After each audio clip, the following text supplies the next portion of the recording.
Jeremiah Love breaks free. Jeremiah Love trying to go 98.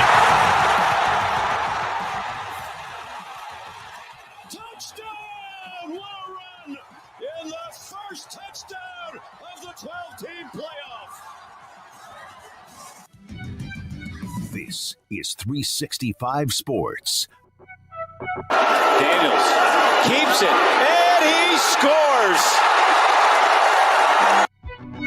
365 Sports is presented by IdealMRI.com. High-quality MRIs for $497 or less. IdealMRI.com. Your health is important, so is your budget. Underneath, Smith gets to the corner. Money on the rise. Touchdown, Jeremiah Smith. 365 Sports is also brought to you by Texas Farm Bureau Insurance, protecting Texans since 1952. Johnson buys some time. There's the tight end again, rumbling towards the end zone, and the touchdown for Anzio. Remember when you had a guy, someone who could fix anything? They're still out there at Batteries Plus. With their quick solutions and expert advice on batteries, key fobs, and phone repair, Batteries Plus will have you in and out and on your way in no time. Batteries Plus, the experts in charge. Dig deep. Klubnik's going to take off. Klubnik with a touchdown. Now here's David Smoak, Paul Catalina, and Craig Smoak. Here we go on this Wednesday afternoon, 365 Sports. Appreciate your time wherever you're watching us from. In fact, we know that some of our viewers are overseas in Europe. Some are in South America. Some are all throughout the country. We appreciate all of you for being a part of it. And yesterday was probably, I believe it was Kyle that gave me the note, Smoak, there's a lot of newbies in the chat room, and so we appreciate all of you for being a part of what you are. Craig, what is the key to what we need them to do? Subscribe. Yep, subscribe. If you haven't subscribed already, I wasn't expecting you to hit me there. So, subscribe if you haven't already. And if you've watched more than a few minutes of us, then, I hope you feel like that's the logical thing to do, is just help support us in that way so we can keep doing what we're doing. Yeah, absolutely. We found out again, we ran a survey that King Jiu-Jitsu and all of his Lord knows analytics and metrics, in other words that we don't know yet, that like 2/3 of those of you who watch the show have not subscribed to the show, so we would appreciate you doing that whenever you possibly can. Hey, you want to do this off the top, Brandon and Paul Garrett, on what I asked you guys to do or not? Let's wait till later on. You want to wait till later on the graphic I asked you guys to put together? All right, so Paul, what have you said that when I have these moments of old man, senile, etc., what have you said that you want to do? Put you in home. Actually, I need you to move your power supply away from your cough button. Oh, okay. There. All right, there we go. So, like that. So this is what I got in the email today. This was in my email inbox today.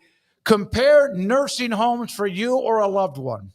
Well, I thought about you, and I know Jennifer and Craig probably think that's coming too. But I'm just going to play the first 5 minutes of this show as the application for entry into. Yeah, look, I would say go ahead and email. Let's go ahead and do that while Medicare is still around for you. Yeah, I know it is. But yeah, I think we should do that. Find you not look. We're not going to find you in a dump and ditch, just, hey, you take care of my grandma, there, you're gone. No, you're going to have a nice one. There'll be like an entertainment center and all those things. Yeah. Okay. Well, can I do the podcast from there? We'll set you up. I got that in my inbox and I said, damn it, I have to bring that up because you have mentioned it. And I know that Craig and Jennifer have probably thought it too. Well, based on your recent history, make sure that's the real Medicare before you start signing up for it after. No, that's from a company here locally, Senior Benefits. They're locally. It did make me nervous that they're sending me that now, even though there are times when I have the evidence that I probably do need one. Kansas State is headed to Dublin, Ireland. So is Iowa State. Here is a video from Manhattan, Kansas from earlier. In fact, I saw this on their timeline feed yesterday. There we are. There's the truck with all the equipment. Now, again, they have to go across the big pond. So they will be adding all of that into something. I'm not sure. It won't be a ship because that would take forever, I would think. It's a big hangar plane. And there you go. They got the equipment. They'll be flying. K-State on their way. I spoke with our good friend Nick Jose at Iowa State, and we'll probably have somebody on from the Cyclones as they head across the pond here pretty soon for that game. Not this weekend, but next. Yeah, they I can't imagine the undertaking to go overseas. Usually the truck just leaves 5 days before the game and drives to wherever it is, and the advanced team is already there waiting for them, and they unload and get everything ready. But this is a completely different thing. I think it's completely wild. So that you have to do all that. But yeah, I would not think they'd go on steamship, Smokey, to Ireland. Aircraft carrier. Yeah. No, they'll load that baby up and they'll haul it across the ocean, landing in Europe for the game that will be in Dublin. And that just, to me, that was the first sign. Hey, it's coming, man. It's coming in just a week and a half or so. It kind of got me excited at least. And there you are with K-State, Iowa State. Well, in fact, I think we're going to try to get somebody on as far as the logistics, either equipment or the travel, et cetera, on what this is going to take because it's not something that teams do maybe but once a year, all throughout the country. There's one Ireland game. So, it's not maybe. It is the once-a-year Ireland game. So, they are the two that are going to have that experience, and Florida State, Georgia Tech, some others have had that experience. I mean, it is exciting, first of all, that we're now close to actual football. It's still strange to be two conference opponents playing a conference game in Ireland in week one, but that's also something that can be viewed as unique in a fun way, depending on your perspective about it. So I'm looking forward to it. I think it's a big game right out of the gates for both schools that could very well play into the standings, because I think there's a very good shot that there's multiple teams all separated by a game or two at the end of the year in that league. And those two are great candidates to be among that crop of schools that's potentially sitting there and seeing this Ireland game be the determining factor in whether or not they're playing in Arlington or, some other big game versus what they end up in. So, yeah, I mean, every Saturday matters, even though it all matters maybe a little bit less record-wise than it used to. But this one matters. It's Farmageddon. It's a big overseas game. And I've read the story before. They take the equipment truck, I think it was FSU Georgia Tech, and they put it on a big plane, and they just fly overseas with the big plane, unload it, and drive it to the rest of their destination. So that's what I know of how they do that. But, yeah, it's a big undertaking for sure to think about all of the different equipment and oh, damn, we forgot the face mask. I mean, I guess you could overnight something somehow, but for the equipment teams and whatnot, I bet it is kind of a crazy few days they've been experiencing to make sure they're all set up. And now we'll wait to arrive and start unpacking everything and getting it ready for a game, which is awesome. We do have ex-military, former military, those who served our country. We appreciate you that are in the chat, that listen and view the show. Some are currently, in fact, in the military. It always reminds me of a C-5, which is a huge military aircraft that was that you could stick other airplanes almost inside the belly of it that would fly around the world. My brothers, both Mike and Robert, when we were in Japan, flew back to the United States, to homeland, on a C-5, which was not the most comfortable ride. It is the size, Brandon shaking, it's a monster. And they used to land all the time when we lived in Japan at Yokota Air Force Base. But that you could put all sorts of stuff inside of that. And I'm not saying that's what they're doing, but it's a big plane. All right, couple of quarterback notes and some good news today for KU in many ways, and a couple of notes on UCF and their stadium.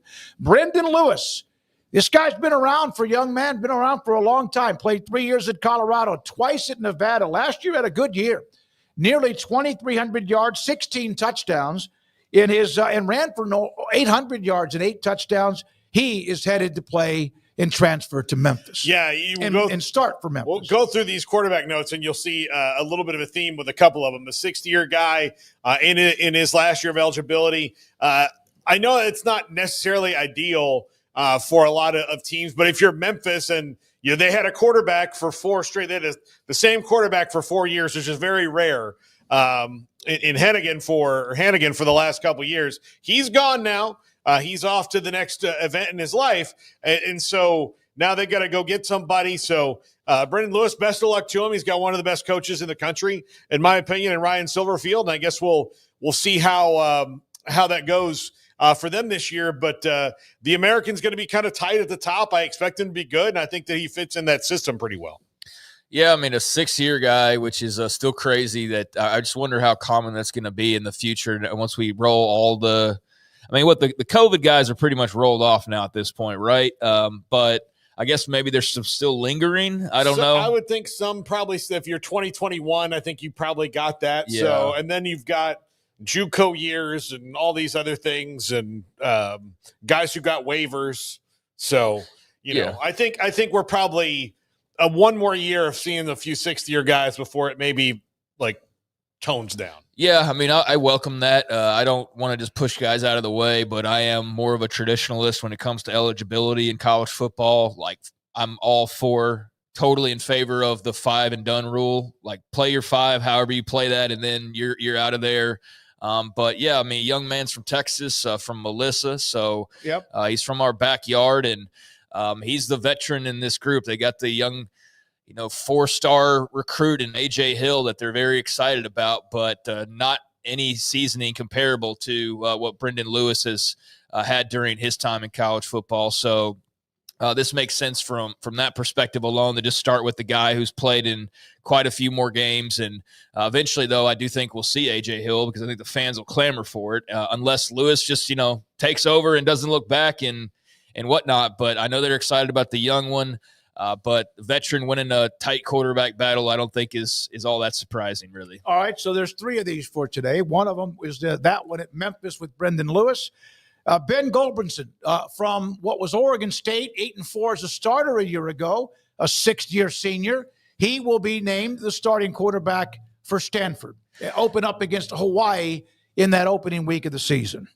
Yeah, this one interesting because, they obviously have the new coach in Frank Reich. Gulbranson, I don't think, was the favorite initially to get the job, but it was going to be a wide open battle. Obviously, Bear Bachmeier transferred from Stanford to BYU, although he's such a true freshman, but another 6th-year guy. And, I'm really pulling for Frank Reich and Andrew Luck and Stanford and all those guys this year because such a strange situation. They already weren't good going in. Now they've lost, Emmett Thomas is at Texas and David Bailey's at Texas Tech and Bachmeier's at BYU. So it's going to be tough for them anyways, but best of luck to him, but another 6th-year guy. Yeah, I mean, it's another 6-year guy. I wonder if we're still talking about that next year, or if it drops off to like 5th-year guys, but regardless. I think you'll see it slowly just disintegrate after a couple of years. Yeah, it's just become kind of common now, so it's not even shocking to see it. I just wonder like how many more are in line to be able to have that opportunity. But Gulbranson, I thought was really pretty good at Oregon State, and definitely a quarterback that can win you some football games. Stanford, no expectations really to speak of. I mean, with this whole transition period they're going through, so I think you just go out there, play football, ball, and obviously spend a boatload of your time there in Palo Alto studying and trying to get like a great education.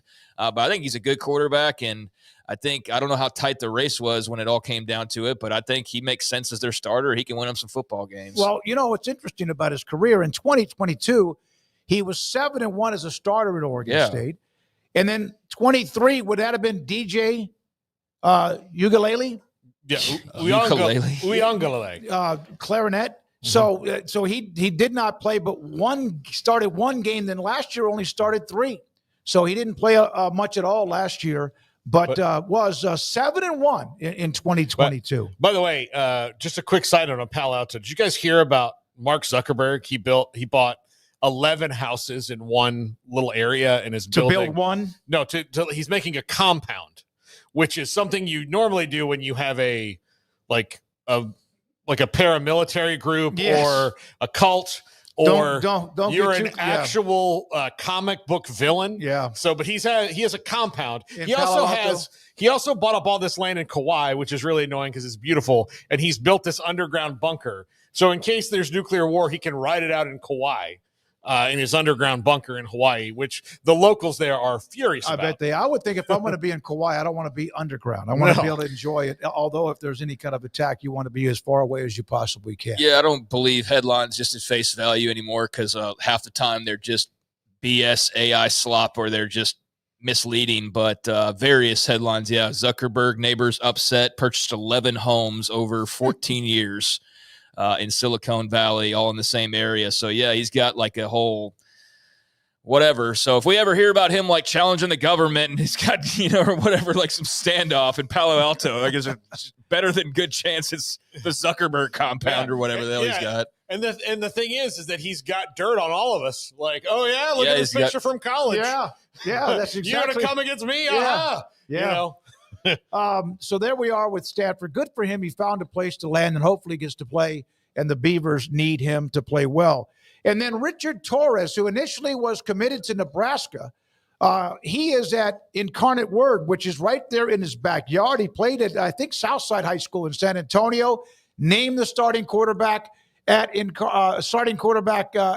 Nickel State. They're on the road, Incarnate Word. Remember, they're like number 4 or 5 in the country when that FCS Top 25 was released earlier this week. Hey, look, it's a good thing to be a UIW quarterback for a year. Jeez. I mean, Cam Ward. Like Zach Calzada got back in the show. They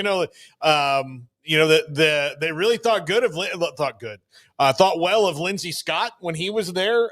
He was wound up being like a 7th-year guy. Now he's coaching. But look, if you're a quarterback and you're kind of caught in the phantom zone, if you can get to UIW, I would highly recommend it because I think that. Richard Torres here has a shot to put up big numbers, and then when somebody needs a quarterback who can sling the rock around in that kind of offense next year, then he might get another opportunity, or he can finish out at UIW. And I think people are starting to take notice of what they do. Yeah, I think they've done a lot of good for themselves and their brand and some of the names that have emerged from. I mean, Cam Ward right there at the top, obviously. But, yeah, Lindsey Scott was a really good player, and they had G.J. Kinney as their coach there for a hot minute. And so they've had some names of interest. Was Eric Morris there? Yeah, Eric Morris is – yeah. And he was. With Torres, I don't know much about him other than, like you said, he's from San Antonio. He hasn't played a ton based on his profile. So, yeah, we'll see. I mean, but they're an interesting school that was non-existent, basically, from a football perspective for most of my life. And then a few years ago, just kickstarted this thing, and they've had a G.J. Kinney roll through there and a Cam Ward roll through there. And little did we know Cam Ward, I mean, what if the transfer portal didn't exist back then? Yeah. Like, what would he have done at Incarnate Word over an entire career? Yeah. I mean, that would have been ridiculous. It would have been one of those things where you remember how people used to talk about Steve McNair when he was at Alcorn State? Yep. And it was, look, I can tell you right now, if the transfer portal was around for Steve McNair, he would have played at LSU or Alabama or somewhere like that. Like, that wouldn't have, he wouldn't have been at Alcorn State all that long. But it would have been kind of like that, where it's like, this dude is NFL good, and everybody missed him. And he's here at UIW. Yeah, by the way, he's like a 3-sport star. A lot of are in high school, but good basketball player during his time in high school at Southside as well. Now, some notes on stadiums, etc. KU has received an unprecedented $300 million gift from David Booth. His name is on the stadium, believed to be among the largest single gifts in the history of college athletics. And before we discuss this, we're not going to play the whole thing. He sat down and discussed his love and passion for KU athletics. Booth legacy interview. There aren't that many things one can do so where you can have as much impact as this Gateway brought. I mean, this is transformative. My experience in working with the athletic department through the years and the basketball and now the football stadiums, people have just so much pride in KU. The students, the alums, community. My interest is kind of like in my business and is in improving people's lives.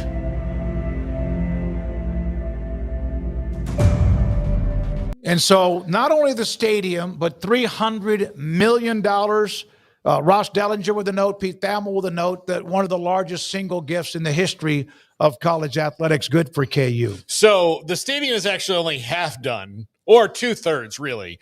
It's got everything that Leipold and the players need and the alumni need is taken care of.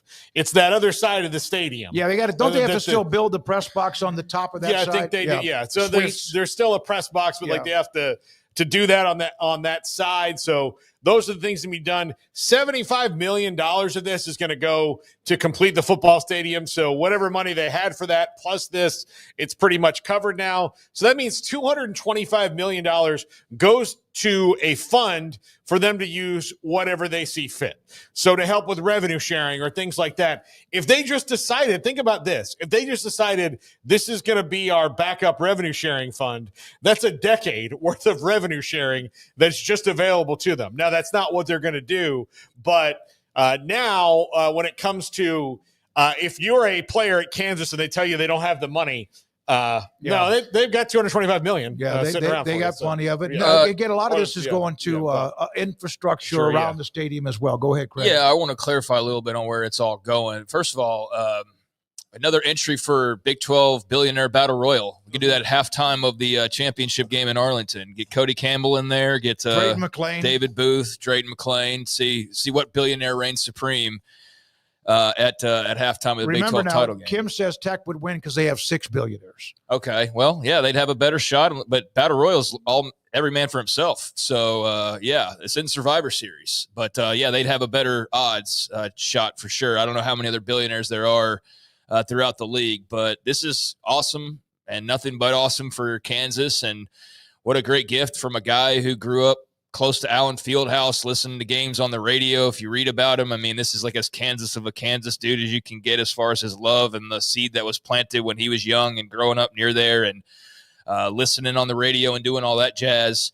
And so very cool, much like a Cody Campbell, to be able to be around, but also then be a driving force in their success, years and years and years later after you've carved out a career for yourself. So that's got to be an incredible feeling for guys like that. But this will help with the football stadium, but there's also a challenge, $75 million challenge that is a part of this for other donors. So now they want to drive it up, even further. But the stadium part of it, the money will also be going to the district that they're building around there. Everybody's doing the entertainment district now. So Kansas is no different. And so some of this money will be going to that as well. Now, whatever money is left over after all of that, and I don't know if I saw an exact total on what that will be, there's the $75 million challenge. And then whatever it is, the money percentage that is going to the stadium and the entertainment district. But then the rest of it is going to go into their NIL pot, basically. Yeah. And that's just going to be what they're going to use. And I figure that's going to last a while, and especially if you can get the matching offers as well. But that's how I read it was, the rest of it, what's left over, will go be put in the NIL pot, and they can, direct that as they want to. So this is a gift that, it encompasses like everything. It's a massive monster donation that helps out with the stadium, with the entertainment district, and with providing NIL money, and not just a little bit, but a hell of a lot of NIL money. This is incredible news for KU. By the way, $75 million is for the stadium, and then the other will go towards various things around. But to get into the 75 is the challenge to the other donors. That's what I was trying to refer to. So he put $75 million in, wants it to be matched or challenged. Somebody else come up with another $75 million, and all of that goes to KU athletics, and the other goes to things that they need right now that will get that done. There's a fight in the chat room over what the other money is for. Who cares? It's $300 million. I'll read it directly from their press release. It's for Kansas. Yes. Booth's visionary gift includes a $75 million challenge to other donors that launches the next phase of progress on the Gateway District and David Booth Kansas Memorial Stadium. The remainder of his commitment will generate a stream of income that will strengthen Kansas athletics across generations. So maybe not specifically NIL, but whatever. It will go to NIL in some capacity. So, great day for Kansas, regardless of what the details boil down to eventually. And Jayhawk Champ saying that the DeBruce family also added $30 million just 2 or 3 days ago. And of course, they need to pony up more since the challenge is 75. I got this from a viewer, Sir Tailgates a Lot. What a great name that UCF has been expanding some of what they have around their great stadium that they, of course, have renovated and redone. And, of course, it's loud and crazy, and they need some success. Hopefully they get it this year.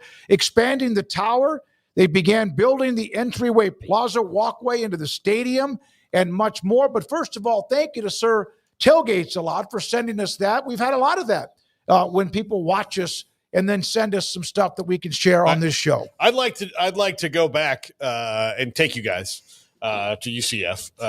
It's super fun. I went by there one time when I was flying back, but when I went to go see my brother, but didn't have a lot of time. We need to go do another show in Orlando, all of us at a game day. Their tailgate atmosphere is so fun. It's very cool.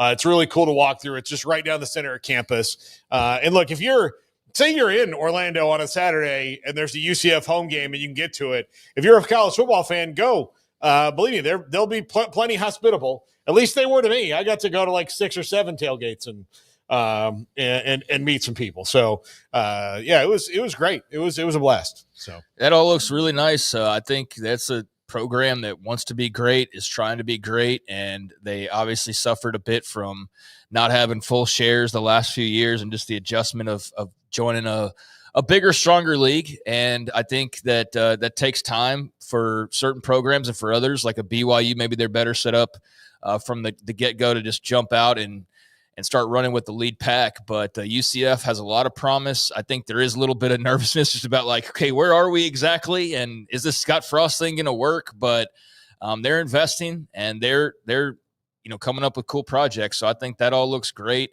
And that's a school that I like talking about, that I think has a lot of promise. And, they just got to keep upgrading. And trying to keep up with the Joneses, but go win, and that's all a lot easier, which is something that was missing, obviously, a year ago. But if Frost has got a little magic in him, then they've got certainly the amount of people and the alumni that will be there to answer the call. And so, there's still a very bright future for UCF, and that's going to be a part of it. These projects, I think it looks good. All right. By the way, the guest list today, Brandon Huffman. He covers national recruiting for 247. Garrett, do you know him from what you do with the 247 site? Sam Herder, mentioned him earlier this week on Monday when the FCS had their top 25 poll come out. We'll have him, Brian Fisher, for Sports Illustrated, and then Dan Casey. This is a good get for us. Hope you enjoy it. I asked him, I said, how do I introduce you? He's a former coach. He's on a podcast called Play Caller Club.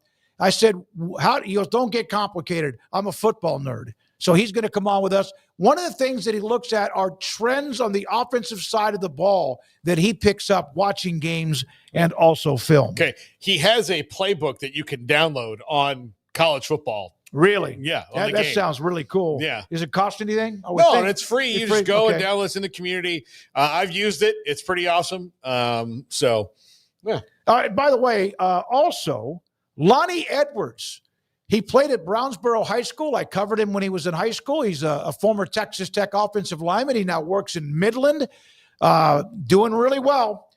He said, hey, by the way, you want me to share Cody Campbell's number with you to get him on the show? And I said, we had him back during Big 12 media days. But he's a really talkative young man, very successful post-career. His thoughts about his time at Tech, but also what the Red Raiders are doing now, plus the top five, and also Andrew Valade and his poll results. Are we going to take a break here, Garrett and Brandon? We'll take a break here. Speaking of which, Garrett Ross, Brandon Rowe, Andrew Valade, all here today, lining up all of what you see when it comes to stories and graphics and audio and video clips, but also a segment on uniforms involving Tennessee, involving the Air Force football team, and also Kentucky and more.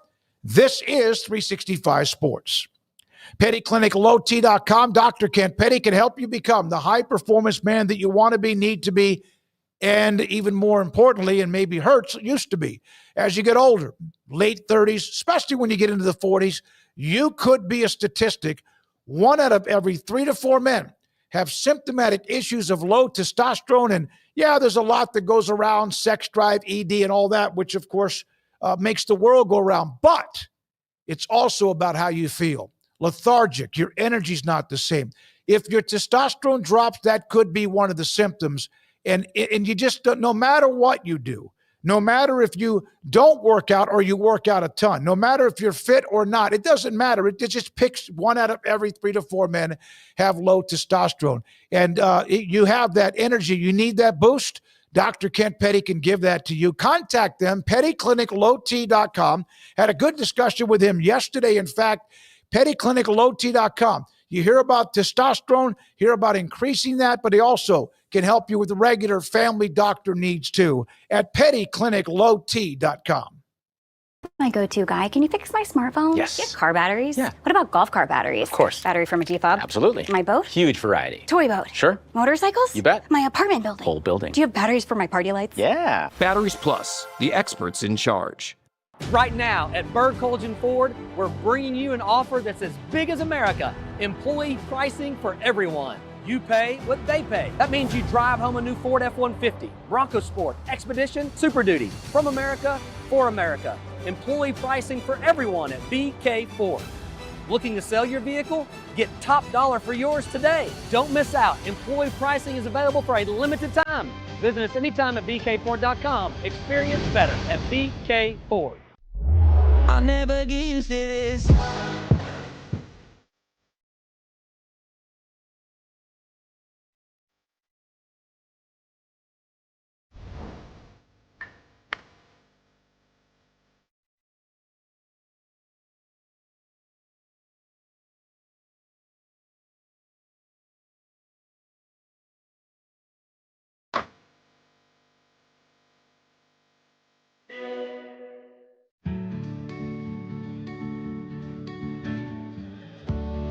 Whatever it is you wrangle, whatever seeds you sow,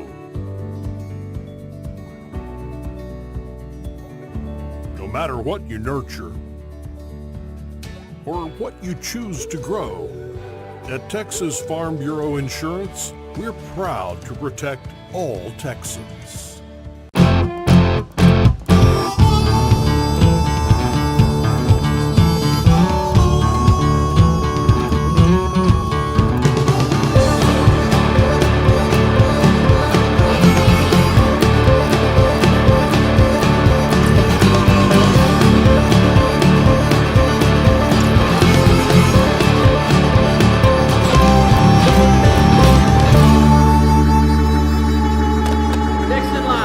You got batteries for my side-by-side? Yes. Replace my flashlight? Sure thing. What about my business? Ooh, good one. 100%. Batteries for my fleet of trucks? Got floor scrubbers? Yes, and fire panels. We have pallets of batteries. Well, what about... As your go-to guy, if it needs a battery, we have it. Well, that's all you had to say. Could have led with that. Batteries Plus, the experts in charge.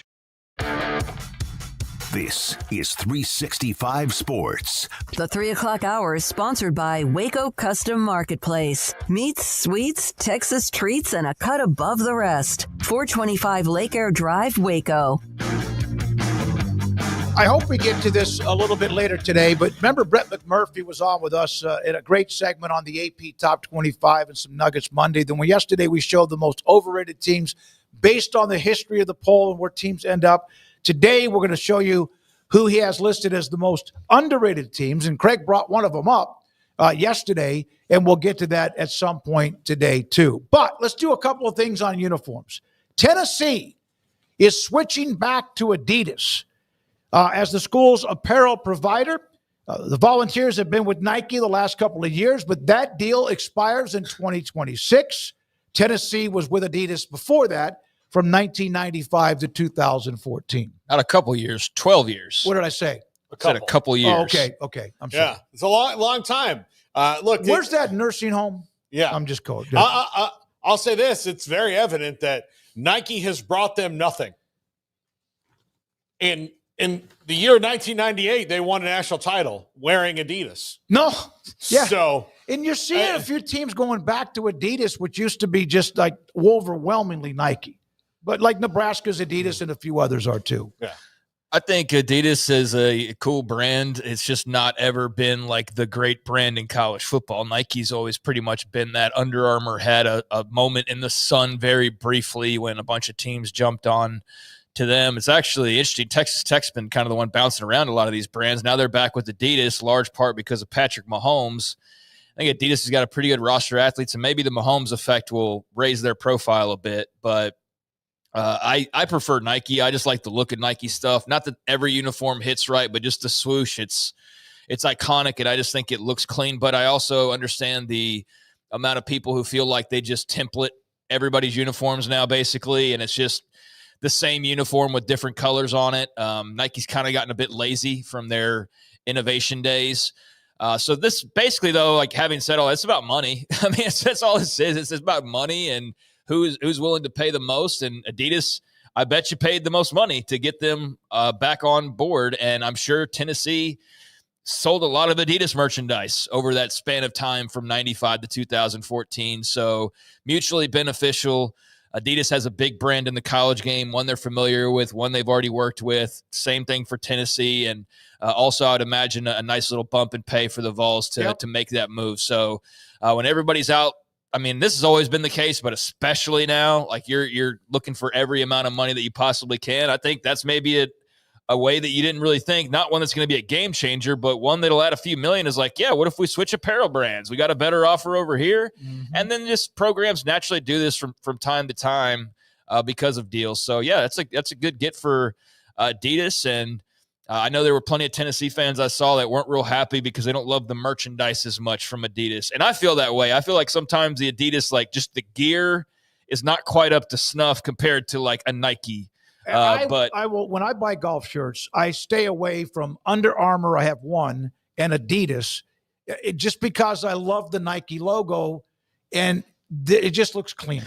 Honest to God, I got a shirt the other day and I was like, man, this shirt looks really familiar. And it looked exactly like a shirt I had bought at Walmart like 5 years. I mean, exactly like it. and it looked like they just had slapped a Nike logo on it. That's all. The only thing that was different about it was they switched the tag and they put a Nike George's logo. or whatever they called a lot of their clothing from George's.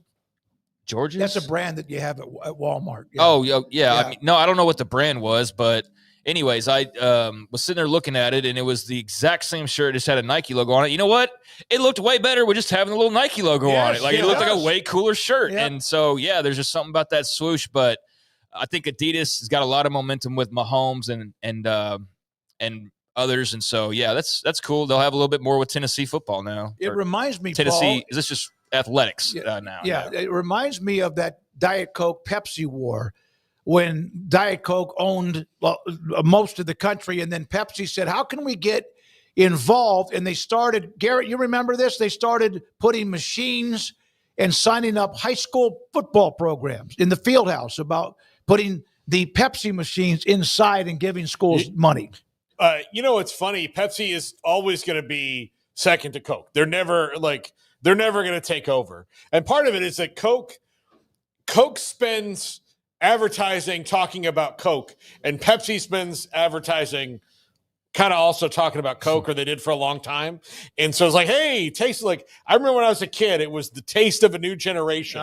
And they tried to capitalize on new Coke, like the fact that Coke had changed their recipe. And so they would do taste tests and give out T-shirts if you guessed which one was Pepsi, which if you can't tell the difference between Coke and Pepsi, you should be in a hospital.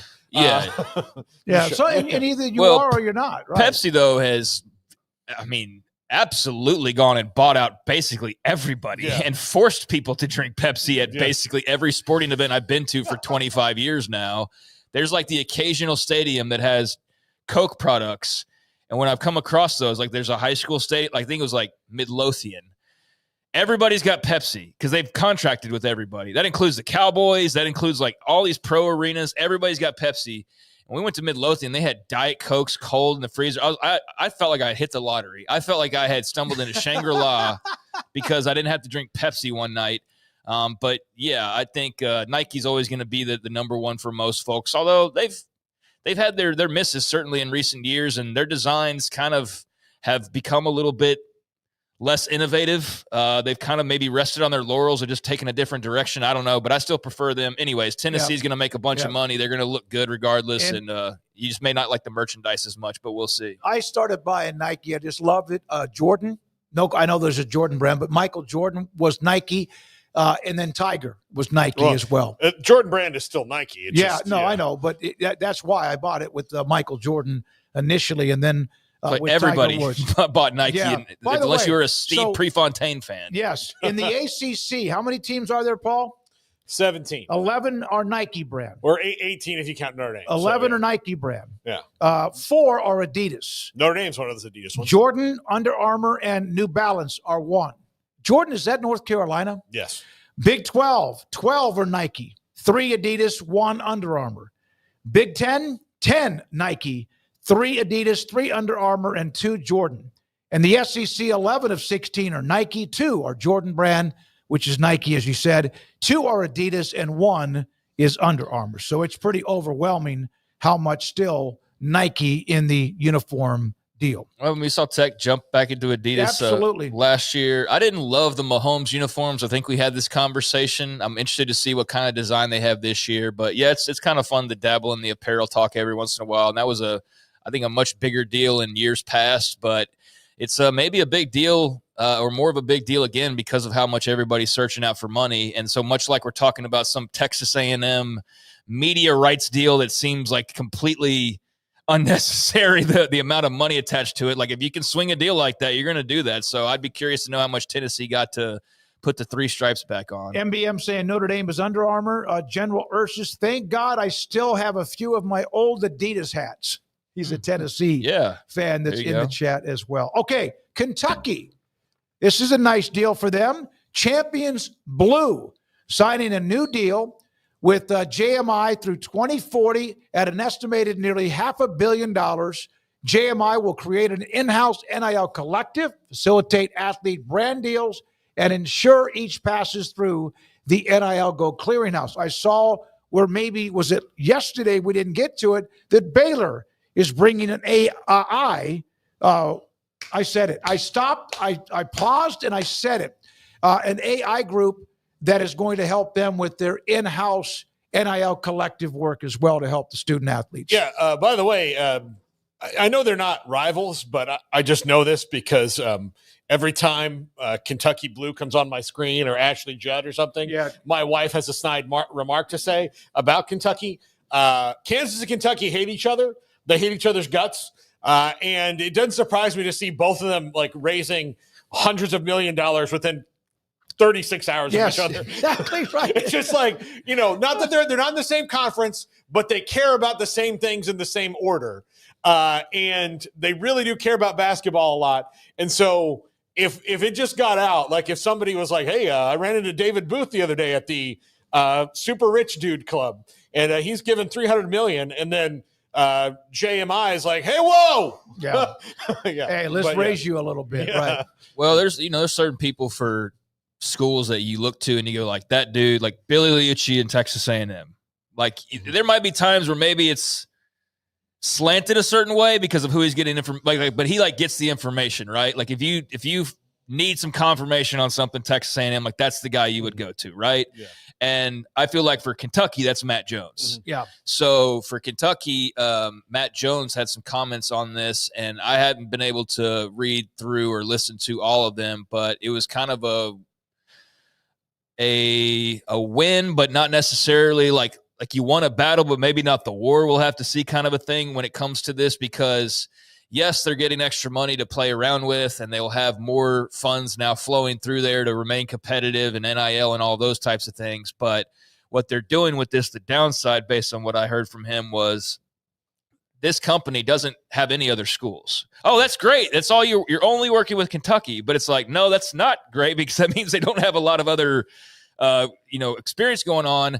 But also Kentucky athletes will have to go through them to pursue and lock down their NIL deals. So that could be a drawback to this ultimately, is that this is going to be like the end-all, be-all, the one-stop for So this is like NIL. The umbrella for NIL for all. They got, okay. They're in charge. All right. They're in charge. So that could be a good thing. I mean, it's a good thing, at least initially, because there is money that you didn't have before that you now have. But over time, I think they're cautiously optimistic, but still somewhat cautious to see how exactly this works out, because you don't know how they're going to operate with the athletes as far as swinging these deals and how all that will function. So Jones had said that he had people from other schools reaching out being like, you should be worried. Now that could just be rivals talking trash and trying to make you uneasy about something. Yeah, it's gonna be a little bit different, and we'll see how this company works out ultimately. All right, so there we are with some uniform. And then, oh my goodness, just the military academies, we love it. And here is Navy, and they're hosting Air Force. And here's what Air Force is going to have on, I think it's October the 4th.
$10-4-25, they'll play in Annapolis against Navy. I wonder. That gave me goosebumps. Yeah, it did. That's awesome. Should Navy do one that's the F-14, which is the plane that was made for them at the same time as the F-16? F-14 is the plane made famous in Top Gun. That's what they were flying in the first Top Gun was F-14s. It's also what he flew at the end when he found an old one just sitting there in the thing. But the F-14s, and then do that. I love that they all have a call sign patch. And it matches the name like down the leg.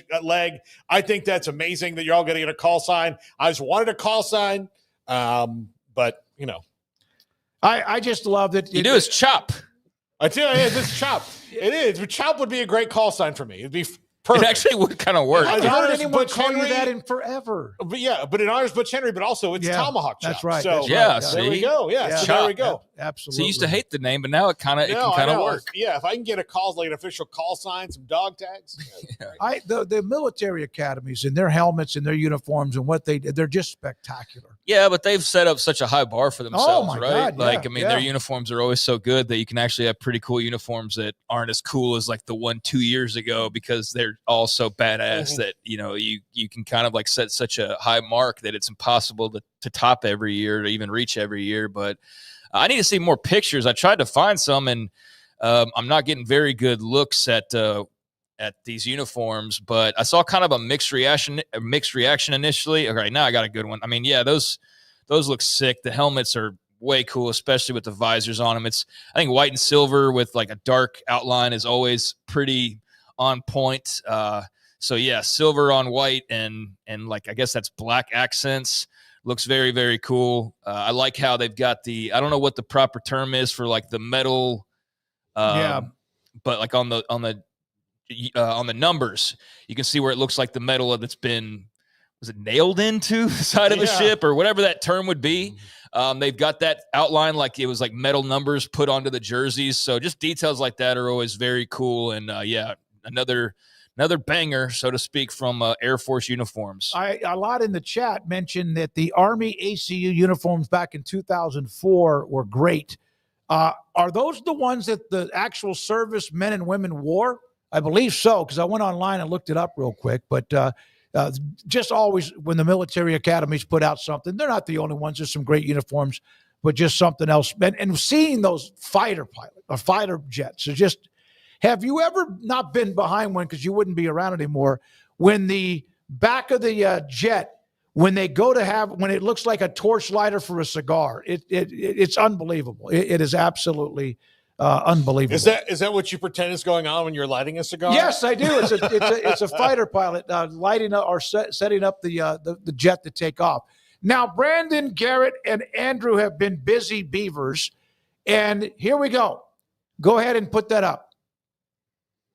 Cleanest helmets. Go ahead and do full screen if you can, Brandon. Cleanest helmets in college football for 2025. Drop your picks below. Well, I mean, obviously Penn State's the cleanest. They only have one thing on it. It's the stripe. Sun Devils, Arizona State. What's that one in the bottom left? Pittsburgh State or something crazy. Okay. Go ahead and put it back up on the screen, Brandon. Yeah. Go ahead. Keep it up there. There we go. Leave it up for a second. Youngstown State. Hilltopper is my favorite. Up there. Western Kentucky in the top left. I need to get one of those. Like a an mini one emoji. from back here. I love the Hilltopper is my favorite mascot because he's just nothing, but he's something. It's nebulous. I don't know. What's that? Okay. Oh, okay. Category. Okay. All right. Next up. Okay. Go ahead. Fan favorite helmets. Okay. Is Sun Devils? Okay. Iowa State? UCF? Okay. That's a clean. That is West Virginia? Yeah, there's Youngstown State? Western Kentucky? The Hilltopper is terrifying. Yeah. He actually looks like the villain to the Teletubbies. Yeah, Marshall? The Thundering Herd? Yeah. Clean. Yeah, those look good. Nice. I haven't seen those, I don't think. Maybe those are new. Washington State? The Cougars? UT? Yeah, obviously, clean as a whistle. You got the horn. That's all you need. There's no need to put anything else on that helmet. Okay. I think they should make black helmets with the orange. I mean, there are people that want that actually. Yeah. And I'm sure there's a high school team. I know we've seen high school teams in years past that have I think it was maybe Cedar Hill for a while, had red Longhorn on black helmet look. Did you know that White House High School has to pay Washington State University $1 a year? Or is it Kansas State, $1 a year to use the Wildcat? Well, it's definitely Kansas State. Kansas State, not because that's the Cougars. Yeah, the Power Cat. Yeah. So I'd imagine K-State gets a couple $100 a year because there's a lot of teams that use the Power Cat.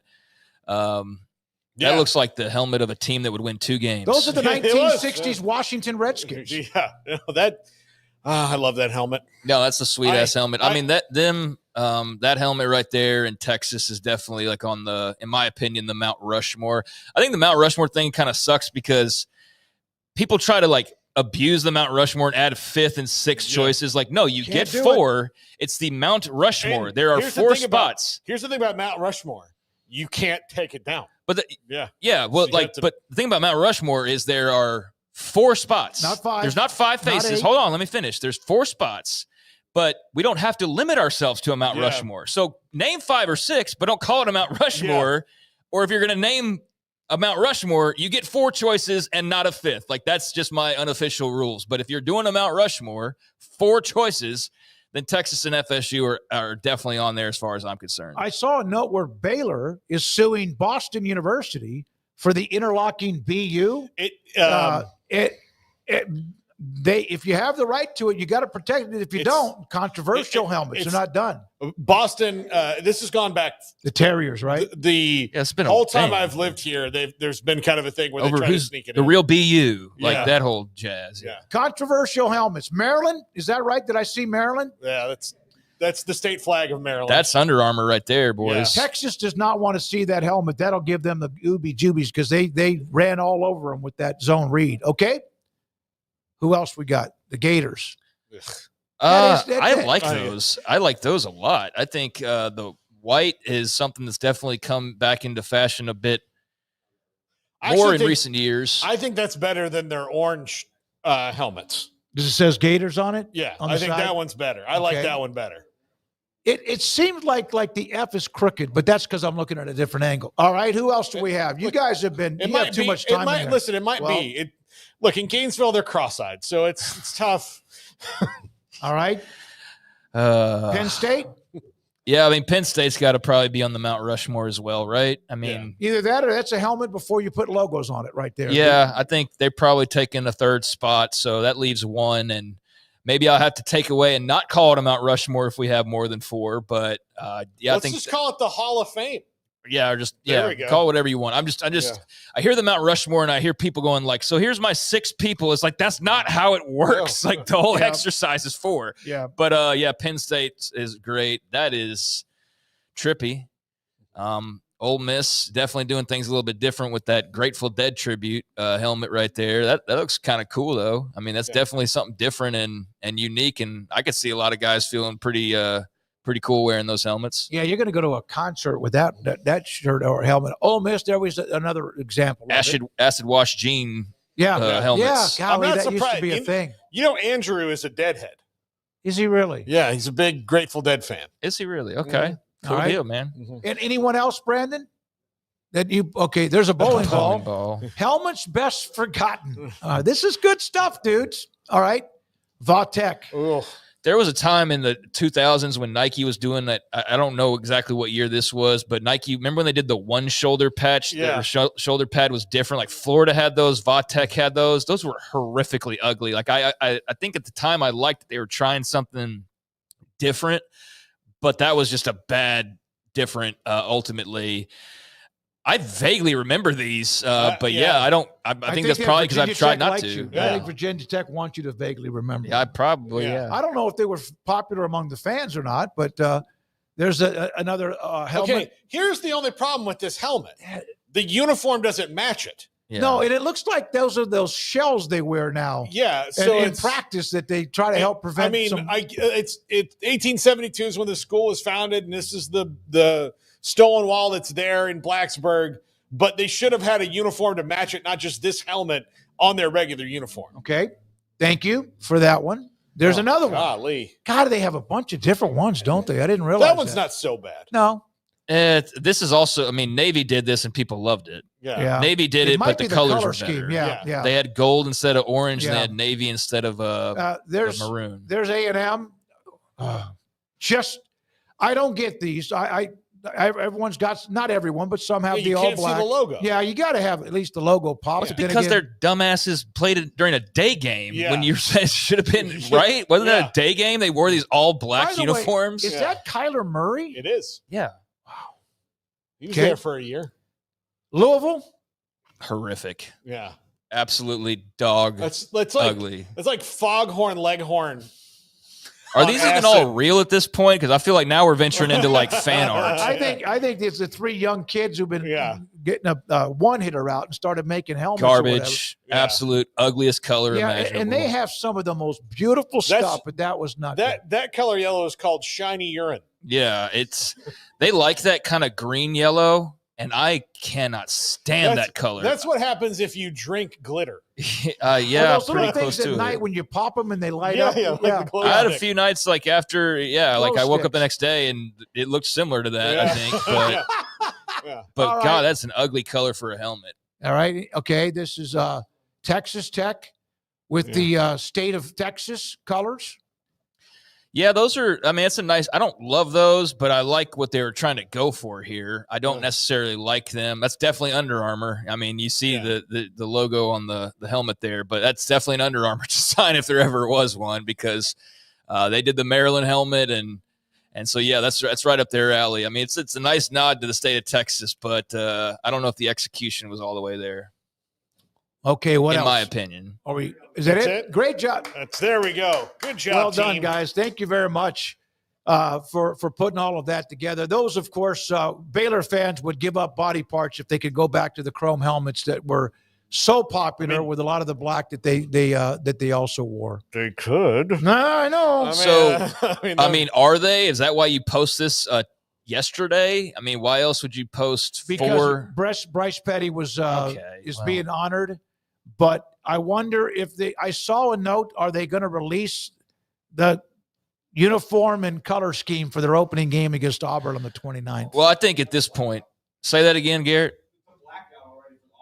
Yeah, that's what I'm saying. Yeah, so I wonder if they go back to the chrome, which I don't know if they'll ever do, but that was such a damn clean looking look. I mean, it was cool when they were like basically the first ones doing it, and that was part of them, I think, being on the cutting edge of uniform stuff. And then you had a bunch of teams that even still wore their version of chrome gold, like TCU's purple chrome. They weren't wearing that before Baylor was wearing that. Then I know I've seen the red chromes. I've seen like every version of chrome now at this point. Notre Dame has theirs, but these were Notre Dame, they have the nice gold chrome, but these were like the talk of uniforms for a good long while there, 10 years ago now at this point. So I don't know. I think enough times passed. Bring those bad boys back. Like almost at this point, it feels like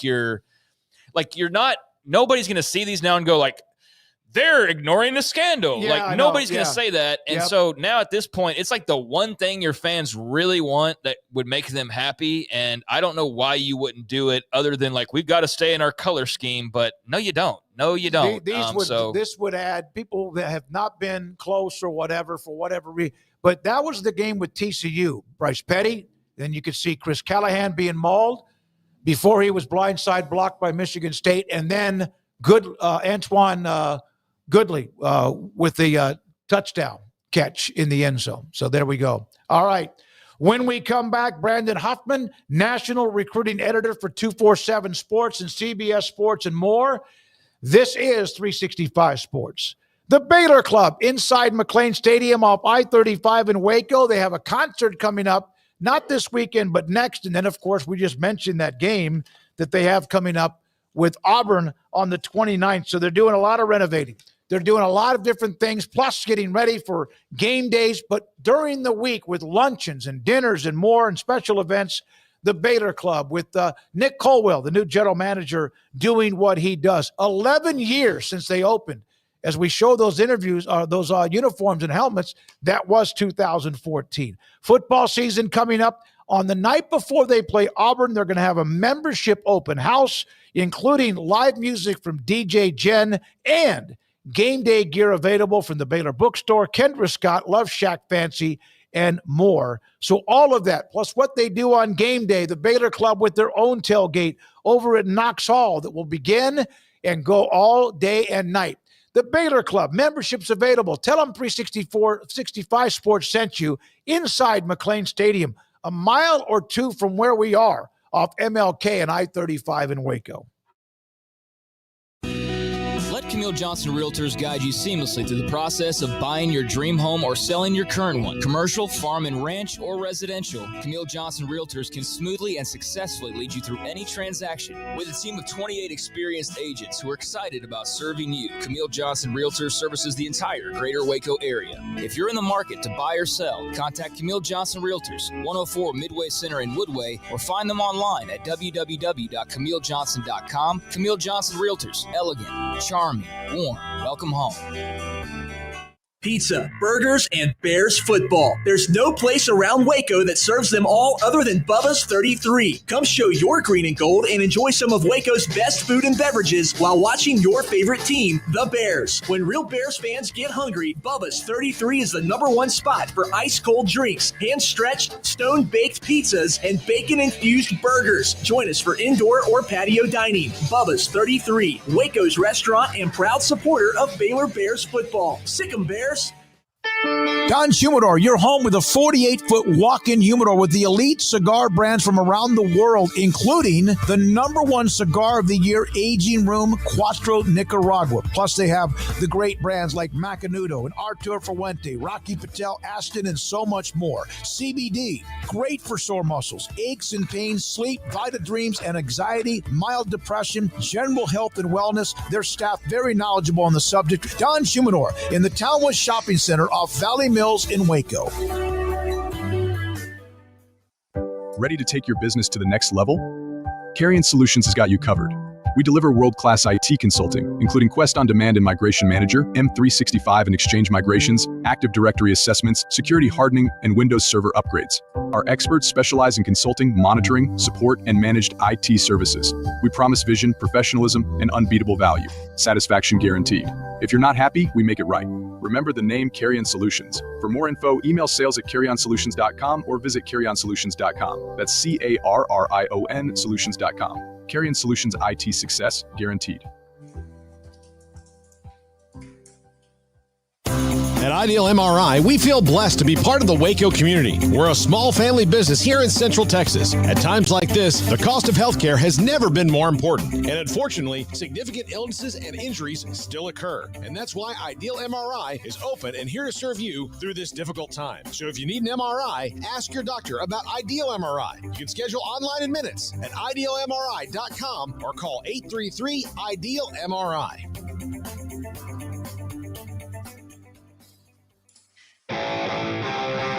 This is 365 Sports. Text us at 254-339-1122. The text line is sponsored by Riverbend's Liquor and Wine, with the most extensive variety of craft beer in Waco. A hidden gem on Lakeshore Drive and 19th Street. Here we go. We got a busy 4 o'clock hour. Coach Dan Casey on many things in the 5 o'clock hour. And then at the end of the show, of course, the top 5 with Paul and Andrew Valade and his poll results.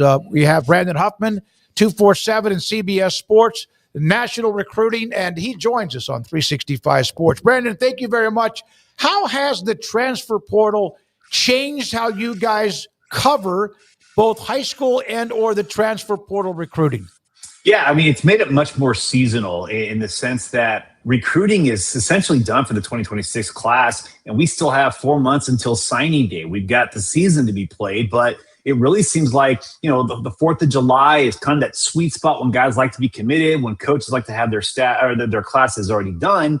And then they start monitoring, who do we have to keep on our own roster this fall? Who's going to get poached from our roster? And then come December, everybody's signed. Now we got 3 weeks to keep our roster together. So it really has kind of limited the recruiting, which had been a year-round thing, to about an 8-month window. And then you're covering the portal, who's coming, who's going, who could leave, for another 3 or 4 months out of that.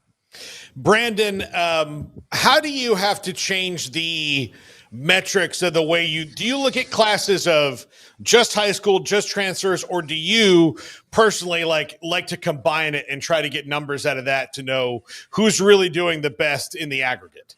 Yeah, I mean, 24/7 Sports has the ability to do it all, where we have a transfer-specific ranking, we have a recruiting-specific ranking, and then we have the overall ranking. What school maybe only signed 6 guys but then really cleaned house in the transfer portal? I think, Colorado has been one of those schools that has really utilized the portal the last couple classes to kind of offset the inability to really put together big classes or even playing the long game in recruiting. So we do kind of provide all 3 variables in an evaluation to see what everybody coming into a roster in the fall, albeit, whether they be incoming freshmen or whether they be seniors with their 6th year of eligibility left to play.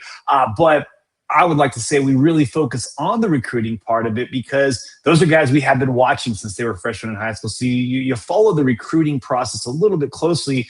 The portal seems to be a lot of those guys that maybe we knew early on who didn't really do much at the schools that they were at. And then you have the guys that were the sleepers that weren't necessarily on our radar and now find themselves 3 years into college on the radar.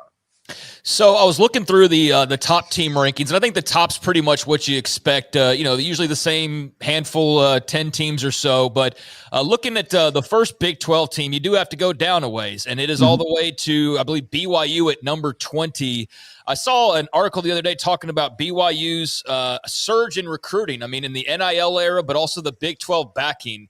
Are they what some people have termed a sleeping giant in your eyes when it comes to recruiting, and how much has the last couple of years of the changes in conference and also what you're able to do recruiting wise aided the Cougars and Kalani Sitake? I think there's a couple things. First of all, they didn't give up on Kalani Sitake. When there had been some up and down seasons, they played the long game and they stuck with stability. And if you look back at BYU historically, go back to Lavelle Edwards and his longevity there. The Gary Crutton years weren't so great, but Bronco Mendenhall was kind of there for a while before he left for Virginia. But he didn't have the resources that Kalani has gotten the last couple of years. Kalani is a BYU guy. They had those years in the wilderness when they were an independent and then had their lumps that first year in the Big 12. But getting into the Big 12 certainly helped them. They're also a national brand. They're one of those schools that has, if you see a BYU game on the road, there's a good chunk of BYU fans in the stadium, no matter what part of the country that they're playing. They're not just a Utah team. And I think everybody thought that Utah was going to come into the Big 12 and really take it by storm. But BYU had been building and kind of smoldering to this. And then we've seen what the resources that they're being provided on the basketball side of things. And that's carrying over to football and why they have such a good class. So I think there's 4 or 5 different reasons why BYU has been able to make that transition and to be able to be a top 20 recruiting class right now. And it also doesn't hurt that a number of the key targets that they've had that are highly ranked nationally are of the LDS faith. All right, so of the 4 schools that were the first flood or the first movement after Texas, Oklahoma decided they were going to leave, BYU seems to be well ahead of West Virginia, UCF, and Cincinnati.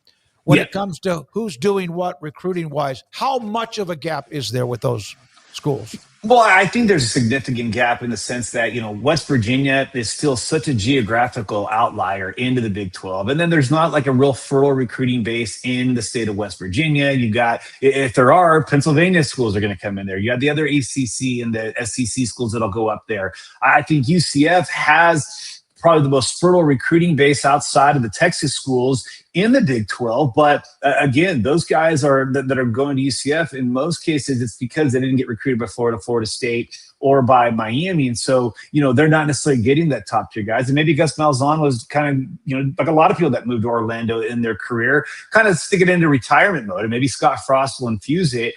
Whereas Cincinnati is another school that all the momentum they seem to have with Luke Fickell has kind of gone by the wayside. And so I think that BYU has got a pretty significant gap on all 3 of those schools. And I don't necessarily see it shrinking despite Ohio having a lot of good players, the state of Florida having a lot of good players, and maybe more, if not Ohio having more than the state of Utah. But I think BYU is so much more ingrained, and it was a natural transition for them to go to the Big 12, whereas UCF, West Virginia still for all these years, and Cincinnati are a little bit of kind of geographic anomalies. Well, I said West Virginia. Craig looked at me like you're right by showing me. I meant Houston. West Virginia was the first rule, and they have Henderson. And Willie Fritz, of course, has had a great run wherever he's been. How are the Cougars doing And if they hold on and keep Henderson, obviously that would be a major deal for them. Yeah, I mean, Houston is the one school where there's not a big gap between those two Cougars, between BYU and Houston. And I think you look at what Houston has done on the basketball side of things, that is what Houston football envisions themselves doing in the Big 12 and eventually being not just a Big 12 competitor, but a national competitor. And I think there was that time when Tom Herman was there a decade ago and they got Ed Oliver out of the city of Houston to stay and go to Houston. And now Keyshawn Henderson to not only get his commitment, but be able to hold on to his commitment. I think that's a gigantic step in showing that Houston expects to be taken seriously and is going to be a real contender for top recruits, not just in the city of Houston, but in the state of Texas. So I think, BYU might have the higher rated class right now, but Houston is in a much better position long-term as opposed to BYU, just given the recruiting base that they're recruiting from. Nationally, looking at your 2026 rankings, USC is second, and that is not somewhere. Obviously, they had a good year last year too, or this year, 2025. Do you expect to see Lincoln Riley be the Lincoln Riley he was at Oklahoma? Now, does he have what he needs? Is the talent there, not only there and in the portal, that they can look like they're paying him to look? Well, I mean, he's always had those resources. It seemed to be that was a great kind of soundbite to have when he got to USC and feigning poverty, like when he was at Oklahoma, and then getting to USC and feigning poverty at USC. What it really came down to was the fact that he thought that USC was a national brand, and they are. But he wanted to recruit Texas. He wanted to recruit the South. He wanted to recruit all those states and would get those guys early commitments. And then those guys would end up staying in their Southwest region or in the SEC region. And the West Coast kids had already committed to an Oregon by that point. They'd already committed to Washington. They'd committed to all the other schools. And that's where USC shot themselves in the foot. So they bring in Chad Bowden this offseason. He says, we are going to focus on Southern California. We are going to focus on the West Coast. Now there's no more excuses. The one thing Lincoln Riley does have going for him is a ridiculously large buyout. And USC, you don't leave USC on your own unless your name's Pete Carroll. You get told that you're going to leave USC by the athletic department and by the boosters, which means they're paying a lot of buyout clauses. So his buyout is so significant that they're basically saying, we're not giving you anything else that we haven't already, promised you. We're giving you the highest paid general manager in sports now, or in college football. Now go make something of it. And I think that, the time for excuses is out. And if anything, he became a victim of his own success with how he transitioned from Bob Stoops at Oklahoma and his first year at USC. But is Lincoln Riley in 2023 and 2024 the rule rather than the exception of what he was from 2017 to 2022? Brandon, who are a couple of programs maybe that you found interesting to follow here of late? I mean, obviously Texas Tech's getting a lot of attention that they weren't otherwise getting. I've seen you retweet Sacramento State a couple times. They got the number one class right in, was it 27 right now? Yeah. But what are maybe just a couple of teams or storylines that you found of interest that is a little bit different from the norm? Yeah, Texas Tech, obviously, I think that goes without saying. Interestingly enough, before it really seemed like Cody Campbell was giving them all the resources, or at least to the extent where it became such a story, there was a time last summer where Texas Tech had the top class in the 2025 rankings and in the 2024 because they did a really good job early on. So them being kind of at the top, and being a school that has been having good recruiting classes, it's not a complete outlier, maybe winning some of the battles. To me, I think one of them is SMU. And this is the program that, 4 or 5 years ago didn't seem like they were heading in the right direction. And then Rhett Lashley comes in and, they had those good years under June Jones after he got there from Hawaii. But you're seeing SMU make that transition to the ACC, make the playoffs, and now have a top 25 class. And, again, I'm almost 50 years old. I do remember a time. My brother's roommate in college, his dad was an offensive lineman on the Pony Express back in the late 70s. I remember a time when SMU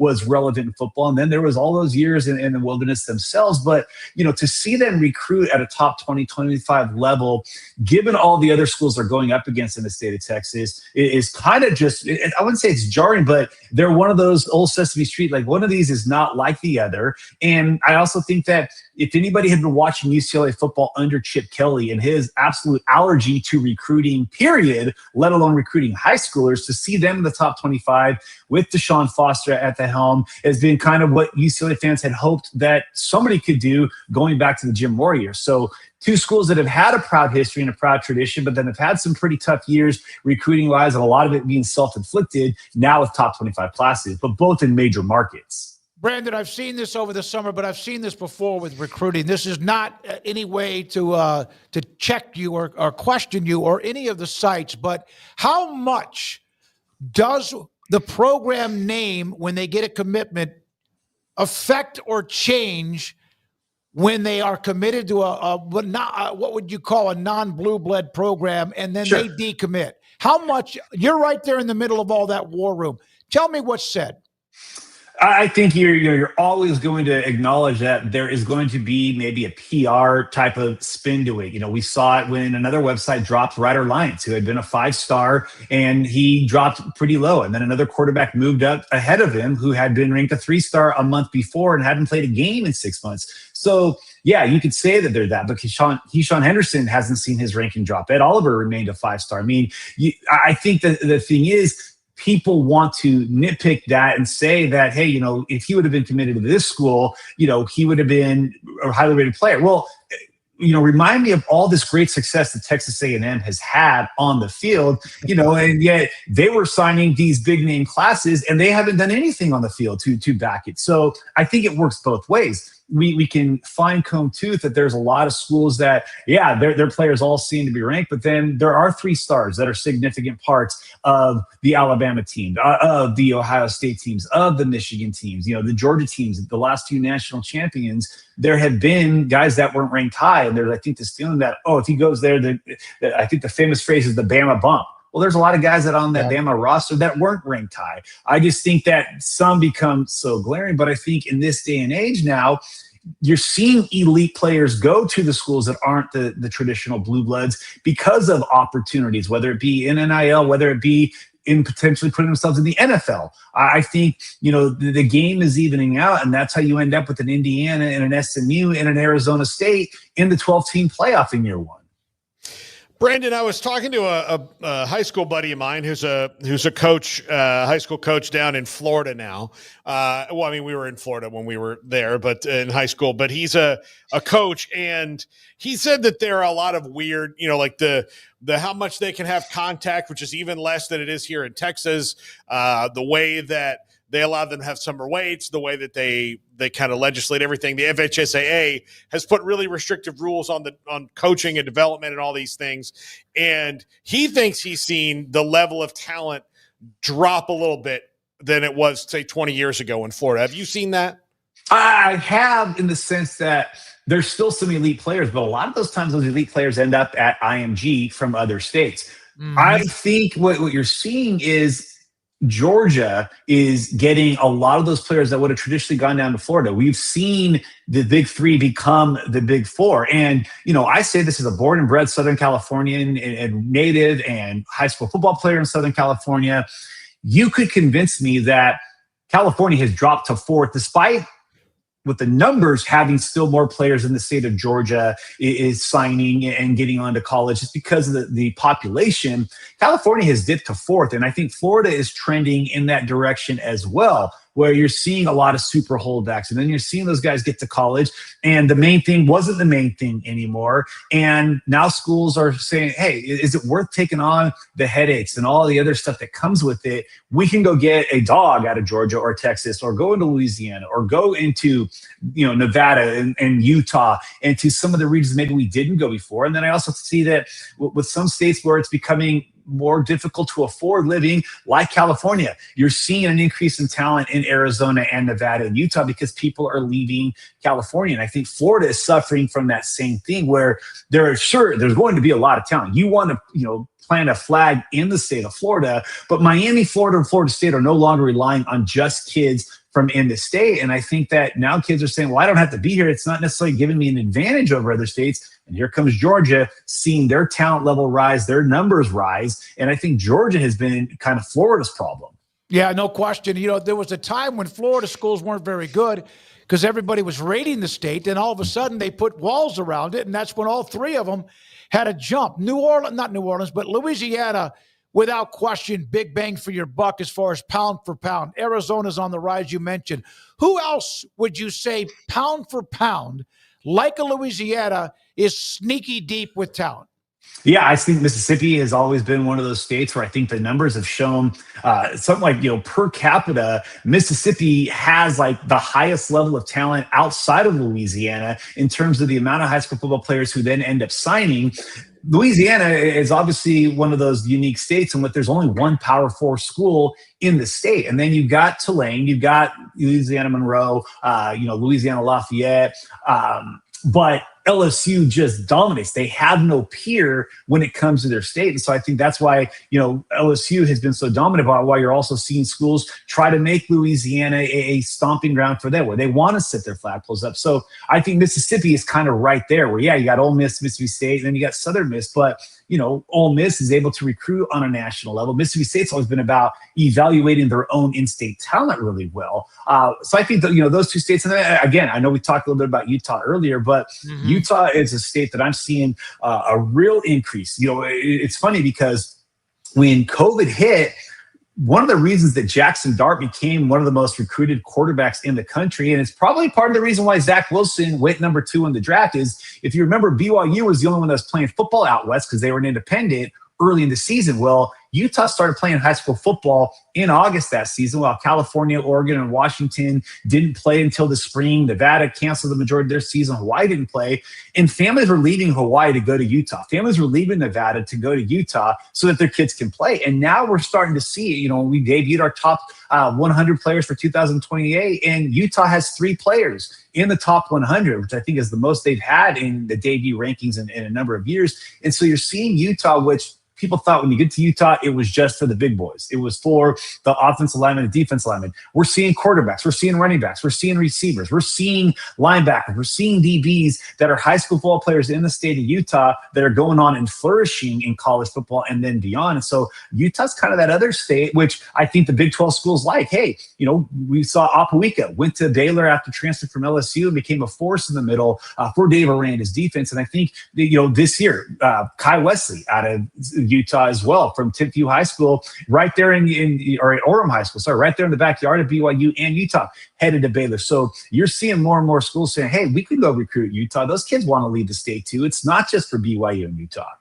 What I find interesting in all the years I've covered it, which is for a long, long time, and Brandon, great stuff. We hope to have you on again, is that you have a school that's in a state that's a really good school. They're going to get whoever not every they want, because not everybody gets that.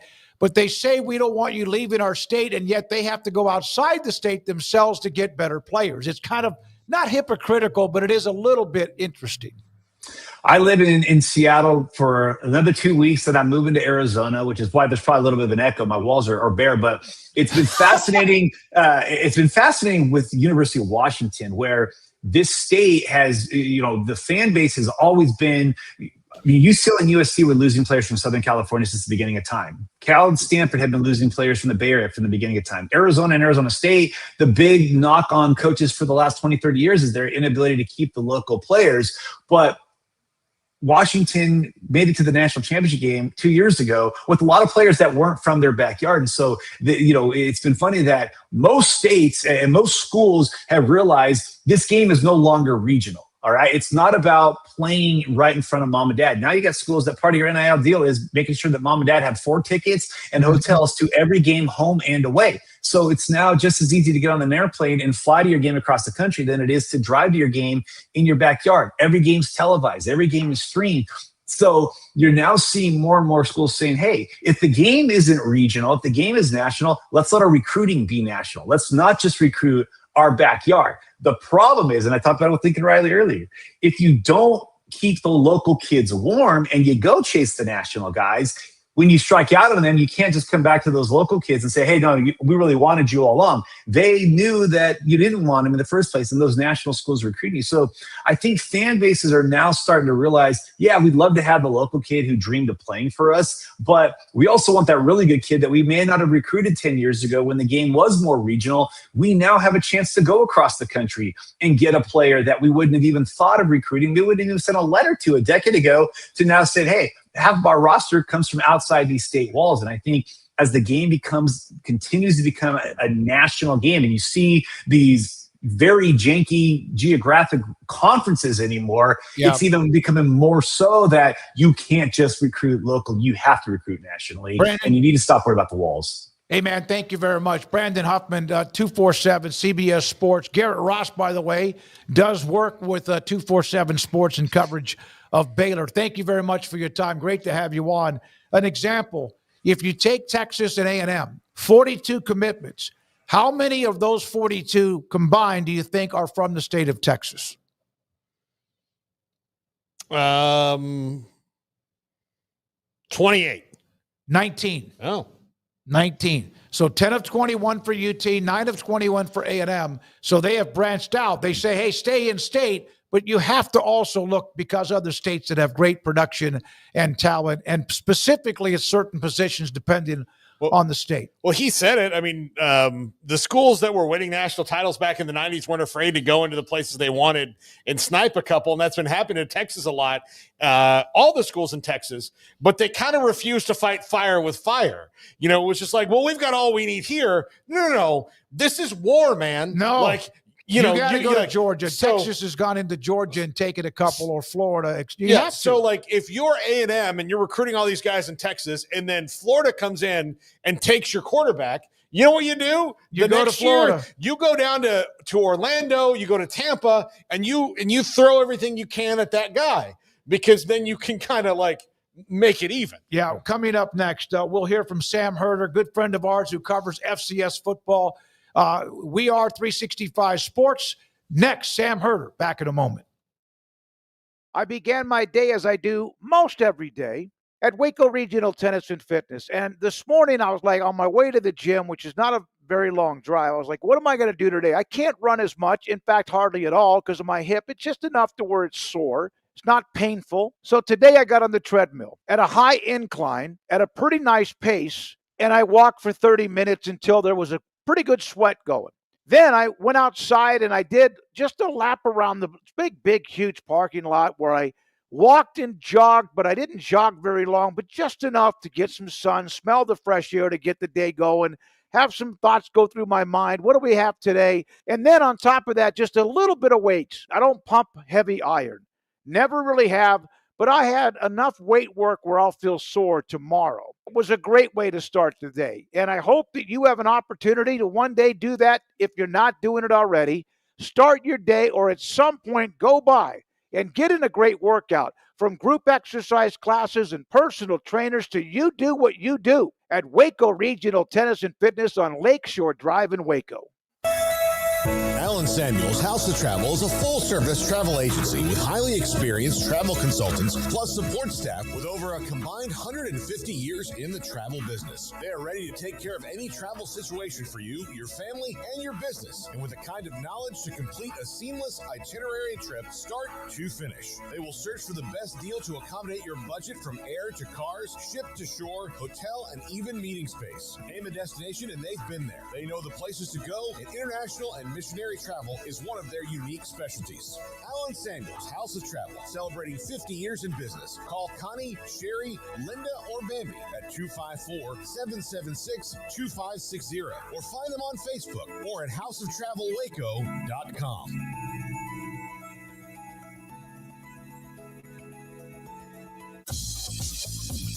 Baylor Scott & White Southwest Sports Medicine and Orthopedics, the team physicians for Baylor Athletics, diagnosing and treating all sports-related injuries, including concussions. These specialists also provide orthopedic services for athletes and non-athletes alike, whether it's knee or shoulder pain, a wrist injury, orthopedic spine care, and even an arthritis and total joint clinic. Trust the doctors Baylor Athletics trust. Baylor Scott & White Southwest Sports Medicine and Orthopedics wants to get you back in the game. With so many companies and policies out there, it gets so confusing shopping for insurance, and I never know if I'm getting the policy that's right for me. Luckily, I met the team at the Niche Group Insurance Agency. With the Niche Group, you can go to one company and get access to coverage options from many insurance carriers, and you get to speak to a real person about your specific coverage needs. With the Niche Group, I know I'm getting the right coverage at the right price. If you need insurance, talk to the experts at the Niche Group at 1-800-258-8302.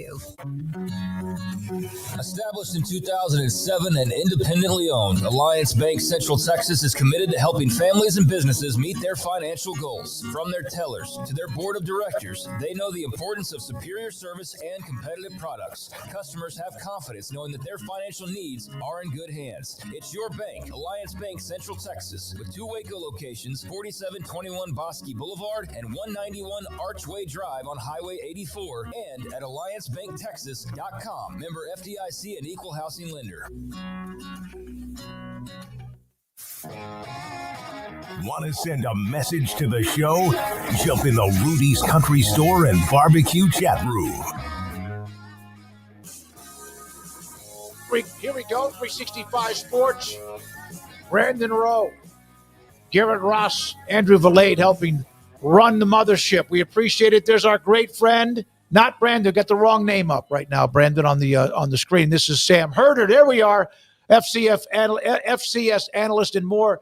As soon as I saw there was the AP Top 25, Sam, but then as soon as I saw the AFCA poll come out for the FCS, I said, we got to get Sam Herder on the show. Thanks for your time. How you been? How's your summer been? It's been good. Yeah, I got married in June, honeymoon right after that. So it's been a busy summer. And then you add on all the realignment and off the field stuff going on in the college football world. It's been a hectic summer, but definitely a fun one. Where did you go for your honeymoon, if you don't mind me asking? We went to Hawaii. We went to Maui. Paul? So I knew that. I saw it on his timeline. You went there. That's where I got married. Yeah. I got engaged and married in Hawaii, back-to-back years. Where did you go in Hawaii? We went to Maui.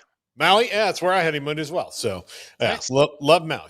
Yeah, it's great stuff. So, Sam, how it was for the longest time, kind of just North Dakota State, and then South Dakota State. They were good, but they weren't on the level. What shifted to where now it is the Dakotas and everybody else in the FCS? Yeah, there's definitely a lot of factors with that. I think some people might look at the Dakotas and the Montana schools and just wonder, how are those teams the FCS powers? But I think them being in more rural states is a benefit to them because they aren't competing for attention. They don't have FBS competition, so they're not competing for donor dollars and corporate sponsors, and it's pretty easy for them to sell out their season tickets. And so I think that is a benefit for these Dakota and Montana schools. And then realignment is a part of it as well. App State and Georgia Southern have moved on. They were kind of the Southern powers. Sam Houston, was a pretty good FCS squad. They moved on to the FBS. James Madison was that power out east. They moved on to the FBS. But even before James Madison and Sam Houston, Kennesaw State, Delaware, even before those teams moved up, it still was, NDSU at the top. South Dakota State's just, I think naturally when your rival and NDSU is that good, it forces you to raise your game as well. And South Dakota State for a little bit, not only caught NDSU, but overtook NDSU for a couple of years in the 2020s before NDSU reclaimed their throne last year. And then you have Montana State as well. Their head coach, Brent Vigen, played at NDSU, coached at NDSU, was the OC at NDSU. So he knows the blueprint to be an FCS contender. And since Vigen has gotten there, Montana State's gone from a great FCS program to an elite FCS program. Hasn't quite toppled the Bison just yet, but I think they're getting really close for the Bobcats. So, Sam, I'm sure you're like all of us. You look at the poll when it comes out and you start to have your, whatever the opinions form or your thoughts on it. So what were some of your hot takes, if any, when you saw the first top 25 preseason poll drop? Yeah, it was pretty standard. There's a lot of, around this time, there's a lot of ballots and top 25s, out there. And so they're usually all not totally in unison, but typically, you're going to get the same 25 teams or, same 27, 28 teams, somewhere mixed around there in that top 25. I did think it was interesting that Montana State got a first place vote and South Dakota got a first place vote in the media poll, at least. NDSU got 54 of the first place votes, and so a majority of the first place votes went to NDSU. I kind of had a feeling they were going to be unanimous, but obviously a voter felt really good about Montana State. Another voter felt good about South Dakota. The Yotes lost quite a bit during the spring transfer portal period. Had they been able to retain those guys, I think the Yotes would have had a good argument to be number one. But maybe that was one thing that stuck out. Was just a couple of first place votes getting scattered out there outside of the Bison. How has North Dakota State, with, of course, Craig Bold and Kleiman and Polisak now, how have they been able to? Is it just because they just continue the continuity with the staff? Because they also had great run. Rocky Hager had a great run too. But how have they been able to continue to win, at least in making sure what they've done at head coach? Because that doesn't always work out that way. Yeah, it's really marvelous to see. And, folks can say, whatever they want about, FCS, and, there's a lot of us in the FCS that we're also rooting for NDSU to move up to the FBS, because we like to see something different, every now and then. But, NDSU hasn't gotten that FBS conference invite. And so until they do, it's really hard to see them getting off of the train tracks. I mean, they're just, they got off the tracks a little bit in 22-23, and South Dakota State overtook them in a big way. But like I said, NDSU won it all last year to kind of reclaim that throne. I just think they have a system in place. When they lose a head coach or a quarterback, they just have a system in place that allows them to just reload and reload and reload. And they've been winning national championships before their Division I era. I mean, I don't know how many, but they won a lot of D2 national championships. And so they just have that generation after generation after generation of alum and former Bison players and fan bases and fans and season ticket holders.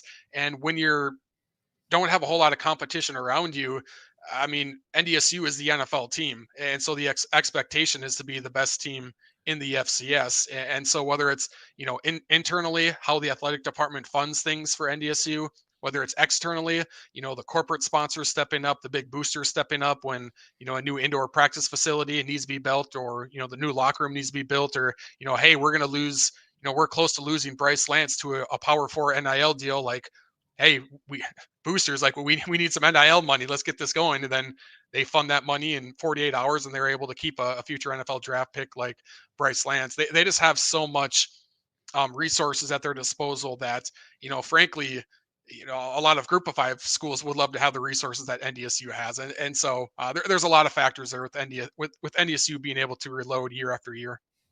What do you think the future is? Like, do you think Sac State will get their way, or do you think that they'll just wind up being a really, really good FCS school?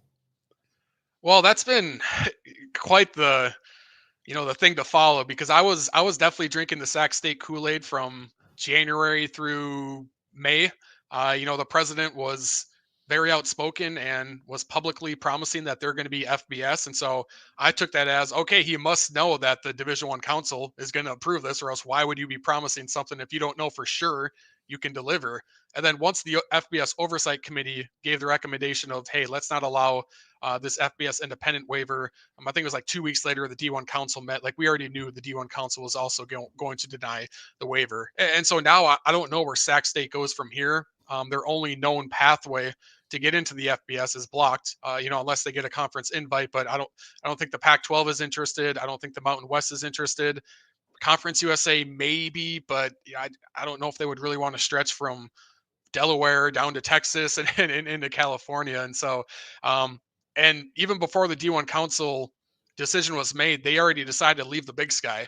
And so unless a conference invite happens, Sac State is playing as an independent in 2026, whether it's an FBS independent or an FCS independent. They're kind of in no man's land right now. And I know they hired Jeffrey Kessler to pursue some legal avenues. Pretty much, are they going to be able to sue their way into getting this FBS waiver approved? I don't know, but I don't know what the plan there is for Sacramento State. And I've said, I'm an FCS guy, obviously, but I've said, hey, I don't blame Sac State for making this move or trying to make this move. Like, they have so much community support and NIL pledges out there if they do go FBS that, hey, why not take a shot at it? At the same time, I was kind of selfishly going, well, I hope at least they're eligible for the playoffs this year, because had they gotten their waiver approved and started their transition to the FBS for 2026, they wouldn't be eligible for this year's FCS playoff bracket. Now they are, because, like I said, their pathway to the FBS is blocked. And I'm super fascinated to see just how well Sacramento State stacks up, because frankly, there's a lot of FCS teams that bring in 20, 30 FBS transfers, and more often than not, it doesn't work out because a lot of these transfers come in going, this is Big Sky football. This is FCS football. Like, I'm going to come in here and dominate. I was a 3-star recruit 3 years ago. I'm going to dominate. And when they realize that it's actually pretty competitive and they don't earn a starting spot, like, it's hard to convince that guy to run down on special teams while being a backup linebacker. Like, he's not fully going to be in there buying into the culture. So it can go in a lot of different ways when you bring in just this many different transfers into one program within 1 year. What were or are your thoughts, and what kind of has been the general reaction to the Ivy League joining the fray this upcoming season as far as the playoffs go? Yeah, I think there's great excitement with that because, with realignment happening, there's been a lot of, whether it's blue bloods or just well-known program names that move the needle. They've since, moved on to the FBS, and obviously the FCS is really kind of concentrated in the Midwest when you look at who makes up the semifinals and the title game throughout the 2020s. And so I just think having the Ivy League in the playoffs now, I mean, those are brand names, whether it's Harvard or Princeton or Dartmouth. It seems like Harvard is certainly the favorites. And I think they can make a decent amount of noise this year. So I do think there's excitement to get those brands into the FCS playoffs. It'll be interesting to see how they perform because I've said this before, there's a lot of first-time FCS playoff participants, whether it was Tarleton State last year or I remember like Kennesaw State in 2017, 2018.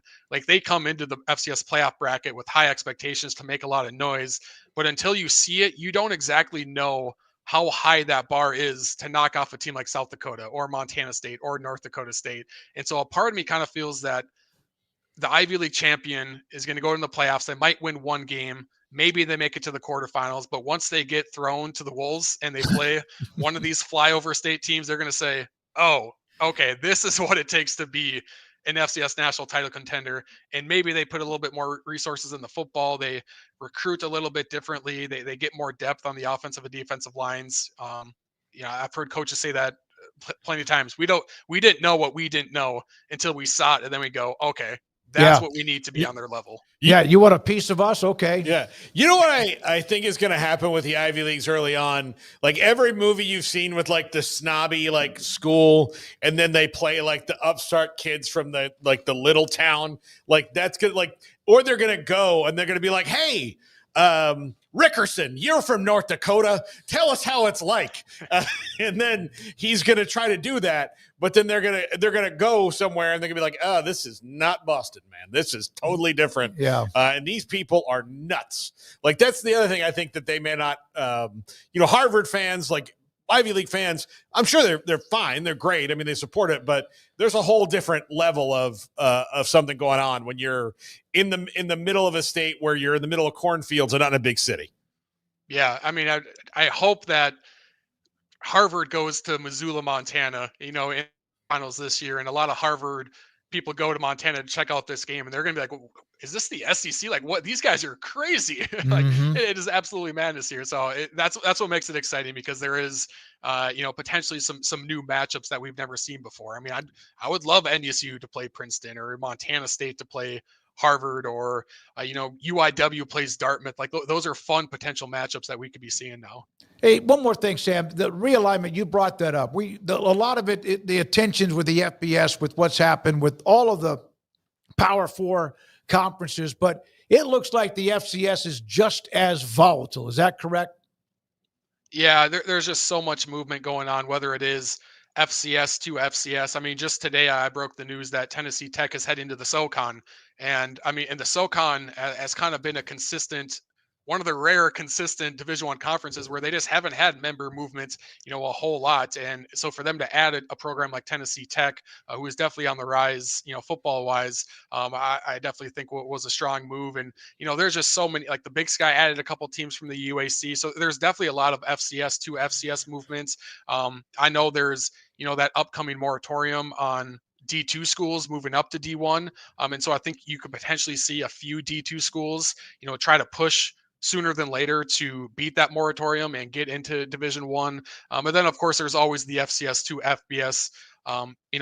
That's honestly one of the biggest talking points of who's going to be that next team to move to the FBS. And, whether it's Sac State getting in somehow, whether it's the Mountain West going after some FCS teams, I don't know how likely that is, but UC Davis is out there. Tarleton State is out there. NDSU certainly internally would like to go to the FBS. They're just kind of waiting on that right invite. So realignment, there's always that trickle down.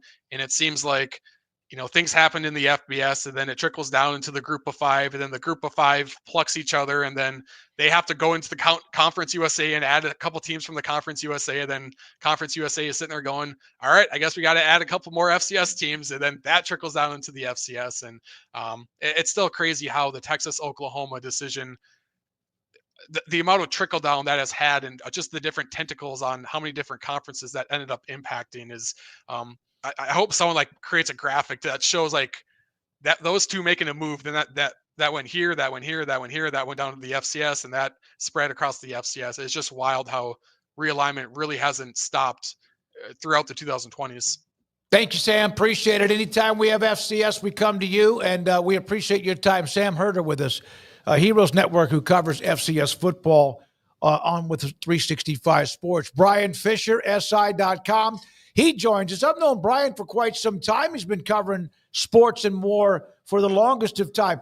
Now, when you went into, and thanks for your time, by the way, when you went into trying to name the best 25 quarterbacks for the last 25 years, was that like saying, look, there's a moccasin, there's a copperhead, don't pick it up because it's going to bite back? There's definitely some fan bases that definitely push back at a lot of those rankings, but it was a difficult task. Working with my colleague Pat Forty. I mean, number one, it made us feel both incredibly old, knowing a lot of these quarterbacks and having seen a lot of them play, covering national college football for as long as we have. But it was a difficult task. It really was kind of splitting hairs, and I do regret leaving a lot of big names off of it. But you can only have 25 spots on there, so it was a difficult task. What does it get tougher? Putting the guys towards the end, it seems like the middle maybe in these things kind of fills themselves out, because you're like, okay, these guys are all about, like, I can put them in the middle and I can say from 12 to 19, like that's splitting hairs. But the top 10 and the bottom 5 are probably the hardest, right? I feel like it's every single spot. You're kind of like, all right, well, you're trying to weigh this guy's total career versus he had a phenomenal season. Hey, he won the Heisman Trophy. This guy didn't. You can kind of basically go down from 1 to 25, and it was difficult. I mean, you look at even down at the bottom spots. I mean, myself and Pat had a ton of conversations in terms of, hey, what about a lot of those air raid quarterbacks that were huge back in the 2000s that frankly put up some big numbers, maybe didn't accomplish what they should have in terms of like team success, but that they probably were some of the best quarterbacks in the country. But hey, there's only 25 spots. It was just difficult from top to bottom. I feel like we felt pretty good on those first couple, but kind of after that, I mean, you honestly, it kind of depends. It's flavor of the month for a lot of these guys, depending on who you saw, who you were able to see in person. There was a lot of factors, and believe me, I don't want to do this task again until like 2050. Believe me that. Yeah, 25 years. It's no matter even if you had what would be a great list, you're just, again, it's not about getting the feedback, but it is also about getting the feedback. What are your thoughts? It got quiet the last, 24 or so hours with John Mateer in the story about Venmo and OU and gambling and whatever else. It seems like that's kind of just come to a screeching halt. Yeah, I think everybody understood that this is a big surprise on the radar there at Oklahoma, but they've done their due diligence. They talked with John Mateer. He obviously made a statement yesterday on social media. And look, I think this is more of a teaching point for a lot of head coaches out there to remind guys that there's nothing private if you're a college football player nowadays, especially at one of those major big time schools like Oklahoma. And, fans, media members, people are going to find your history on social media sites, on places like Venmo. Make sure number one of those things are private, but make sure you're also being aware of what's going on. And even these inside jokes that you might be making with friends, they can be construed in a different light. And especially nowadays, given the prevalence of gambling, not just in college football, but I think really across all of college sports right now. And so, it's definitely a story that kind of popped up on the radar and surprised a lot of folks, but definitely has died down. I think Oklahoma is very comfortable with kind of where the situation has ended up and what they've done in terms of looking into this matter and the background they've conducted with John Mateer. They're comfortable with this. I don't anticipate the NCAA really taking this further unless there's new information that gets brought to light. But I think more than anything, it was a very much a teaching moment, not just there at Oklahoma and Norman for Brent Venables, but for a lot of head coaches out there saying, hey guys, you got to pay attention and you can't be joking around like this. I also read your 25 scandals to follow off that. Going back through, look, the number 2 is the Baylor scandal. We obviously, covered that extensively here. But some of these, like you read them and there's tons of, stuff that is true, like tragedy, Baylor, Sandusky, a lot of that stuff. And then there's some that you look at it now, NCAA sanctions against Reggie Bush, Jeremy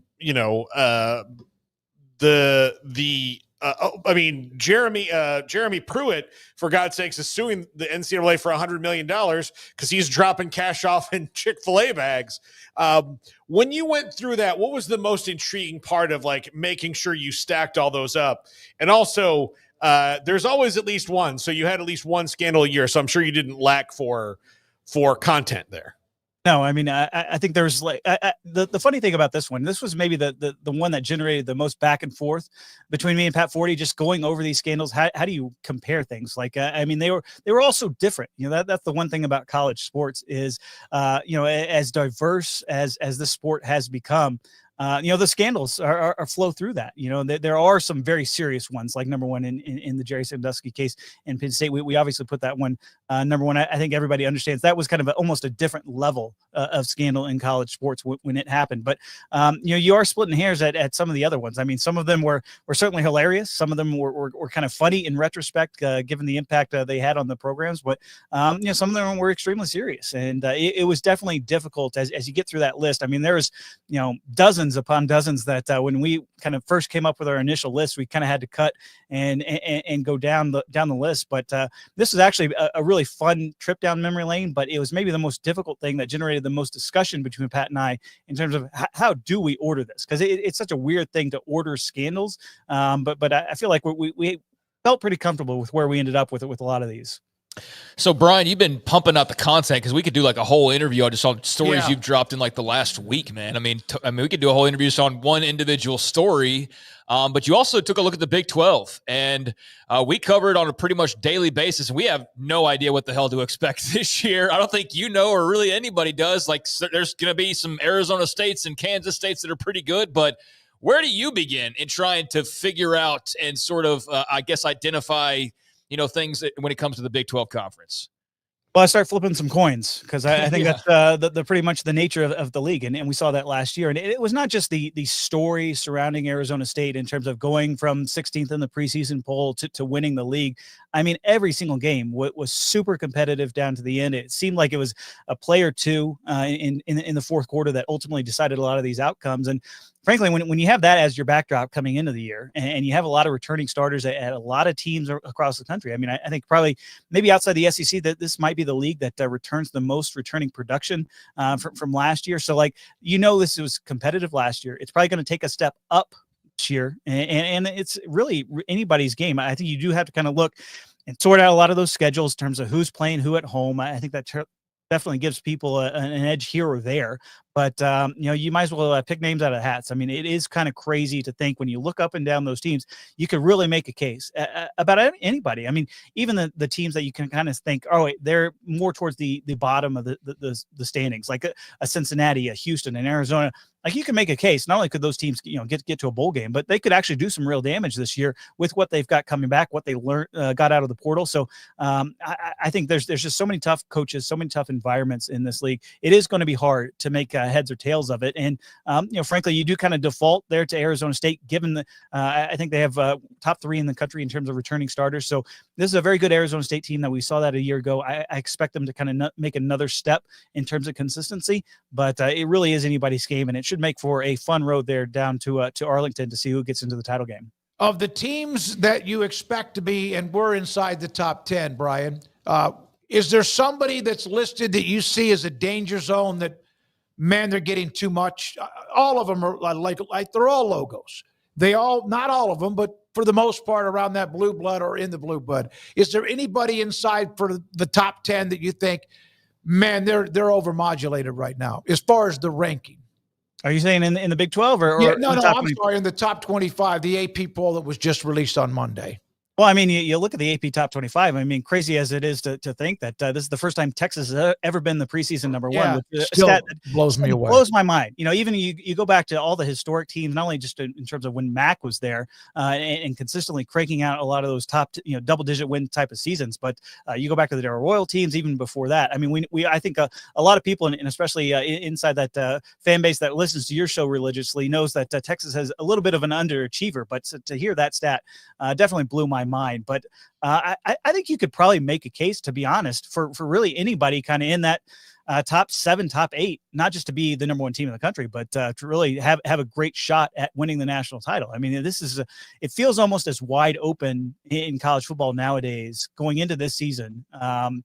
Maybe in the playoff era, because there's just not that reliance on the consistency from year to year. I mean, you talk about the coaches nowadays. I mean, even nowadays, in the middle of camp, they're still kind of trying to figure out what their team is. That used to never be the case. They used to always have a good grasp, not only of what their team was, kind of how they stacked up in the conference in that they were playing with, kind of how they stacked up in nationally. Nowadays, I don't know if anybody really understands truly what their team is going to be like.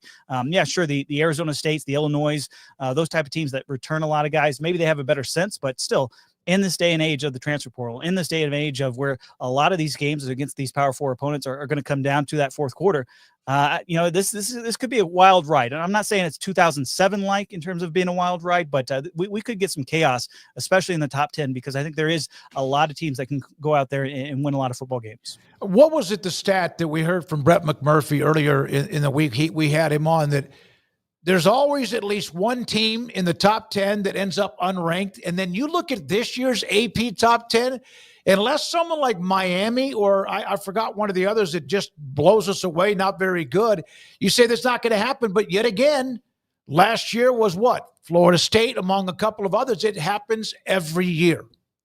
Yeah, and I think there are a lot of candidates, certainly in the top 10. Like I said, there's just such a variance between kind of what these teams' ceilings are and what their floor might be. And, you look like a team in Oregon. I mean, that's a team that has recruited well, obviously playing in the Big Ten, won the Big Ten, went undefeated in the regular season last year, return a lot of key guys, but also have to replace a lot of guys. And yes, they dipped into the portal. They got some great guys out of the portal, got some pretty high-end 5-stars out of high school as well. But you know what? If Dante Moore isn't the answer at quarterback, if he struggles early on, you can certainly see Oregon taking the dip, especially given their schedule when they got to go to Penn State and they got to play the rest of their Big Ten opponents. So it could be, you could make the case really for anybody to kind of have the good year, have the bad year. And I think that's adding a little bit of intrigue, especially given the matchups that we're going to see these first couple of weeks in the season. It's saying, hey, anybody could win anything. And we're going to see probably some bigger movement in the polls this year. I think just in talking with a lot of fellow pollsters in terms of, hey, you might have a completely different ballot in the, not only in the top 10, I'm saying the entire top 25 from week 1 of the season and going into week 2. Thank you, buddy. Brian, good to see you again. We had you on a long, long time ago, back when you and I were much younger. It's good to have you on. Thanks for your time with SI.com. Have a great week. Brian Fisher with us on 365 Sports. Coming up next, Dan Casey. He told me to introduce him as a football nerd. Paul mentioned that he has a a playbook of what online. And he's next. What are some of the new or more interesting offensive trends? This is 365 Sports. Alan Samuels, Dodge Chrysler Jeep Ram Fiat, Ted Teague, CEO and General Manager. And they have some really good pre-owned deals available to you. Right now, the 2022 Mini Cooper S under 25,000 miles for just $24,285. The 2018 Ram 3500 cab and chassis tradesman, four-wheel drive, Cummins diesel, just under $39,000. Plus the 2019 Ford Ranger XLT 4x4 navigation for just $24,850, and the 2024 Chevy Colorado 4x4 Z71. If you want big, how about that? That's available too. And the 2021 Chevy Tahoe Z71. I drove a Tahoe for nearly 400,000 miles. It was back in 2001 when I bought it. This one for $47,645. They have GMC Yukon Denali right now, 25,000 miles on it. It's on sale right now. Alan Samuels, Dodge Chrysler Jeep Ram Fiat, something for everyone. Greatest selection in Central Texas. Loop 340 east of 84 in Waco.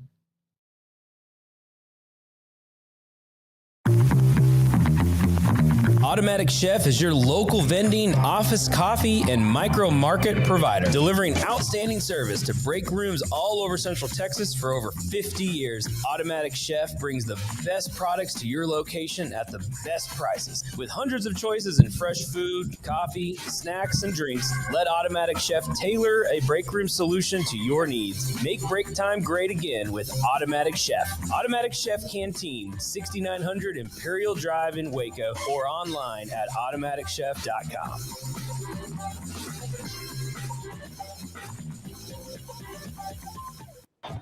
Baylor alumni are more than 160,000 strong.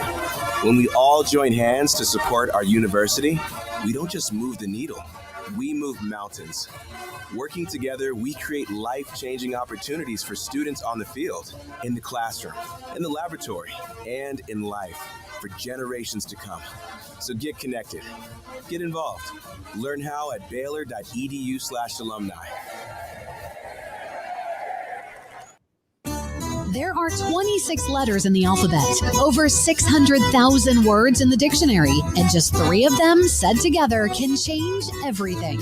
Let's order pizza. Those 3 words lead to dough made from scratch and 3 fresh signature cheeses that blanket golden crust in a heavenly melt on Marco's Pizza that'll blow your mind. So visit marcos.com to order and stop by Marco's Pizza in Belmead, China Spring, Woodway, and in Robinson. Marco's. Pizza lovers get it.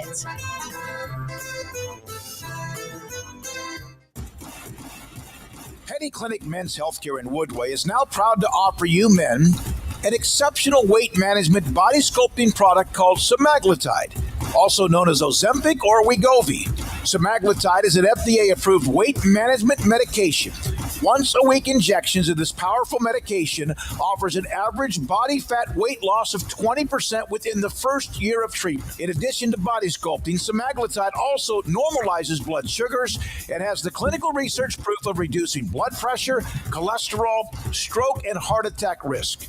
If you're like most men and you have stubborn fat that will just not respond to typical diets and exercise, then help is finally here. Semaglutide, affordable, highly effective. Google search Penny Clinic Waco and reach out to the Penny Clinic team today for a free consultation with Dr. Petty to see if semaglutide is right for you. Go to pennycliniclowt.com.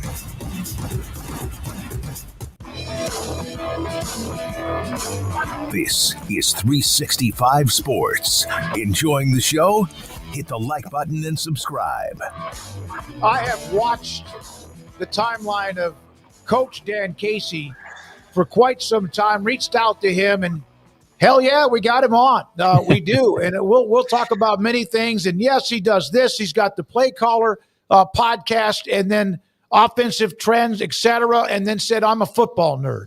So does that mean, Dan, Coach, that you eat, sleep, and think football?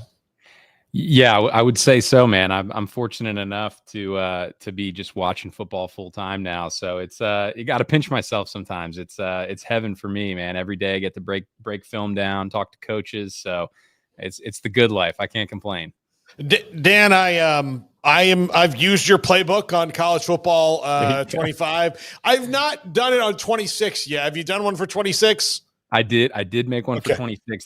There's some complaints about it because there's a little bit too much passing in there. So you may have to weed that out a little bit. Yeah. So, but I have it.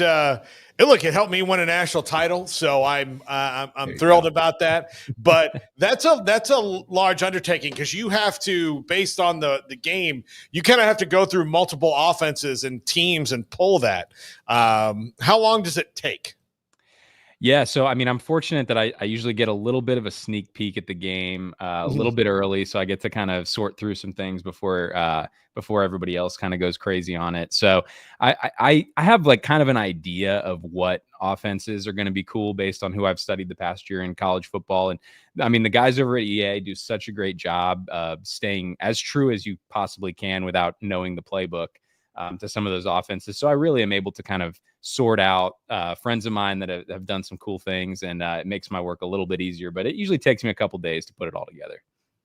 So Dan, as we head into a brand new season, what are some of the, I guess, trends, as you may refer to them as, or concepts, or just kind of things out there that are piquing your interest the most at this moment? Yeah, it's a great question. I mean, it varies based on the conference you're in, who you have at quarterback. I mean, there's so many factors in it, obviously, but I think one thing you're going to see more of this season is coaches trotting out two quarterbacks at the same time more often this season. Whether it's, one guy can throw it a little better, one guy can run it a little better, but just having the threat of multiple passers on the field, I think is going to be important. And I think with the roster management question in college football, you're paying your QB1 so much money, you probably don't want to run him 15 times a game. So is there another guy that can come in and do some of that dirty work, kind of like what Taysom Hill does with the Saints or guys like that, that you're not going to put in danger in the same way that you may put your QB1 in danger if you're running him all the time. So it'll be interesting to see. I mean, there's so many different rabbit holes we could go down and talk about. I'm really open to talk about whatever you guys want to talk about schematically in college football. Well, okay, the game, of course, has changed dramatically. Remember when everyone was like, "Oh my God, this wide open Hal Mummy," and then Mike Leach, et cetera. And the Big 12 was known as the wide open conference, and everyone in the SEC seemed to like that's not football. Now they all do it.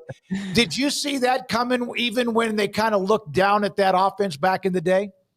Yeah, I mean, I think it's important to kind of like have some context on the history of it, and I nerd out about this stuff. So obviously, Hal Mummy and Mike Leach made the air raid popular, but even before that, what Lavelle Edwards was doing at BYU, I mean, just basically dominating an era of college football with a pass-heavy attack, and obviously Bill Walsh and the West Coast offense. The 80s like really kind of established that style of football, and it really took a while, I think, for it to take hold in the SEC. Obviously, Hal Mummy worked at Kentucky and had some success there, but it kind of went up and down. I think the core principle is the offense itself is a concept-based offense. So it's about spacing the field. It's about giving athletes room to make plays. And, ultimately, if it's effective, it's going to keep, it's just going to keep living and keep iterating. And coaches have obviously continued to add to it. And I mean, I think you're going to find those air raid wide open concepts in every offense, but I do think we're cycling back around to some bigger personnel groupings too. I think you're going to see some teams having fullbacks out there this season and having multiple tight ends. I think, football is cyclical. It goes in these cycles, and we're heading back to, I think, maybe a little bit of a smash mouth era here. Okay. So I'm going to ask you a couple of kind of maybe rapid fire about some high profile coordinator hires. Mike Norvell brought in Gus Malzahn, who taught him how to run that offense. And then Mike Norvell put his own flavor on it. Norvell's a pretty darn good play caller. Last year was kind of overmatched. I don't think it was the play calling. It was the talent and the vibe there. But what does Gus Malzahn bring to that offense that maybe Mike Norvell can't do? Or is it what's the difference there? Yeah, I mean, I think when you make a coordinator hire of that caliber, it's an identity hire more than anything. And obviously, Gus is well known for the way that he was able to run the football at Auburn. And I think ultimately Florida State in the ACC wants to have more of a smash mouth mentality in running the football, be able to run the quarterback a little bit. And obviously with who they got in the transfer portal, he's got some, Thomas Castellanos has some run ability. I don't think they're going to run him like they ran Nick Marshall at Auburn or anything like that. But I think it's an identity hire where you're like, we're going to get the run game going. When Florida State was really good, they ran the ball super effectively, especially counter and schemes like that. And I think ultimately it's having another coach that shares your philosophy, your core philosophy of being able to run the football. And maybe Norvell can spend a little bit more time on the pass game because he knows the run game's taken care of with Gus. Doug Meacham at Oklahoma State. Yeah, I mean, this is kind of a return to Mike Gundy's roots. I mean, spreading the ball out, throwing it around. I think, they've gone a couple different directions at Oklahoma State, and they've had some high years and some lower years. And I think if you look back at their history, when Oklahoma State was at their ultimate best in recent memory, it was when Todd Monken was the offensive coordinator. And obviously he's with the Ravens now and does a phenomenal job out there and does things a little bit differently, but he had a very spread mentality. And I think that's what Coach Gundy's most comfortable with, is really spreading it out, throwing it around. And I think they're going to return to some of his roots. And ultimately, if you're a head coach that's been there for a long time, Kyle Whittingham's the same way. It's like, hey, we're gonna go down the way I want to go down, and ultimately I'm gonna return to the style of football that I'm most comfortable with, and I think that's what Gundy's doing. All right, I have two more, both in the Big 12. Mac Leftwich at Tech and Jason Beck at Utah. Both great names to throw out there. So Mac Leftwich, I'm a huge fan of his. He's a young guy, coordinator who started off at Incarnate Word in San Antonio. Did an amazing job with them, one of the most historically good FCS offenses in history. And then really what he was able to do with G.J. Kinney and flipping around Texas State was pretty remarkable. And, he kind of comes from that Art Briles, Baylor tree a little bit schematically, where they're going to try to throw the ball vertically. They're going to try to run the ball hard between the tackles. And I mean, ultimately, a coordinator's best friend is the weapons that you have on that offense. And Joey McGuire and James Blanchard have put together an unbelievable roster at Texas Tech. And, it's going to be fun to watch them put an offense together this year. I think they're going to have good quarterback play. I think they have a couple quarterbacks that can play. And they have some incredibly talented skill position guys. And if they're good up front, they could be really dangerous this year. I remember when Baylor hired Jake Spavital. There was, there's some coaches that I've gotten to know over the years. Some thought it was a brilliant hire, and some thought it was not going to work. Year one was interesting, but year two was successful. And was it for sure what Coach Spavital did, or was it Sawyer Robertson also taking over? And those two have a great combination in the offense. Yeah, that's a great question. So, one of the things we talk about on the Play Callers Club podcast all the time is that we believe the most important relationship in all of sports is between a play caller and a quarterback. Like, that is the most important relationship that really drives the success of an offense, period. And I think Spavital has a really great scheme. And it's about finding the right trigger man who can make the right decisions. And I think Sawyer Robertson was ultimately that guy. And you could tell, like, they started out with DeQuan Finn and tried to run the quarterback a little bit and tried to do some different things. But when Sawyer Robertson really established himself as the starter, and they also, got more, they got solid on the offensive line, I think probably week 5, week 6. And once they settled into who they were and found an identity, they became a really dynamic offense. And obviously, Spav wants to stretch the field vertically. He's spent a lot of time with Dana Holgerson at West Virginia, and has a similar identity of being able to spread people out and really make people pay, but also run the football effectively. And I think it's always both, and it's never either or. It's never just the coordinator or just the quarterback. It's usually a combination, and those two seem like they're on the same page. And it seems like Sawyer Robertson's able to really kind of be that coach on the field that is making the decisions that Spav wants him to make. How about Matt Wells and Avery Johnson, that combo at K-State? Because we know how talented Johnson is, yet sometimes you wonder about him as a passer, a pure passer, and they have high expectations. How do those two work out, you think? Yeah, I mean, that's going to be really interesting. Obviously, Matt Wells had a lot of success at Utah State with Jordan Love and getting him, ultimately to the NFL with the Packers, and he's developed quite nicely. And so I think that's kind of the challenge for Kansas State historically, back to Bill Snyder and some of the early Kleiman era. teams. They ran the quarterback a decent amount, and some of the things that they did with Will Howard or Skylar Thompson or guys before that was interesting. But I think you're ultimately trying to develop a blue chip prospect into a guy that could potentially be playing on Sundays soon. And so I think there will be an emphasis on the pass game, but I also think you're probably going to see him get under center a little bit more, get back to some of Kleiman's roots of running the football and working off of play action and not just relying on the quarterback to generate a lot in the run game. So I'm excited to see that offense. I think it's going to be a nice mixture of kind of that old school North Dakota State toughness and some of what Matt Wells did at Utah State and spreading it out a little bit and giving the quarterback a lot of free reign in the pocket. So that's going to be an interesting one to play out. I think if he throws the ball well, they're an incredibly dangerous team. So, Dan, we talk a lot of Big 12. I don't think we brought you on with the intention to just talk about them, but we start to kind of look. I mean, granted, there's 16 freaking teams, but we start to kind of look through them and going like, damn, there's a lot of really interesting storylines.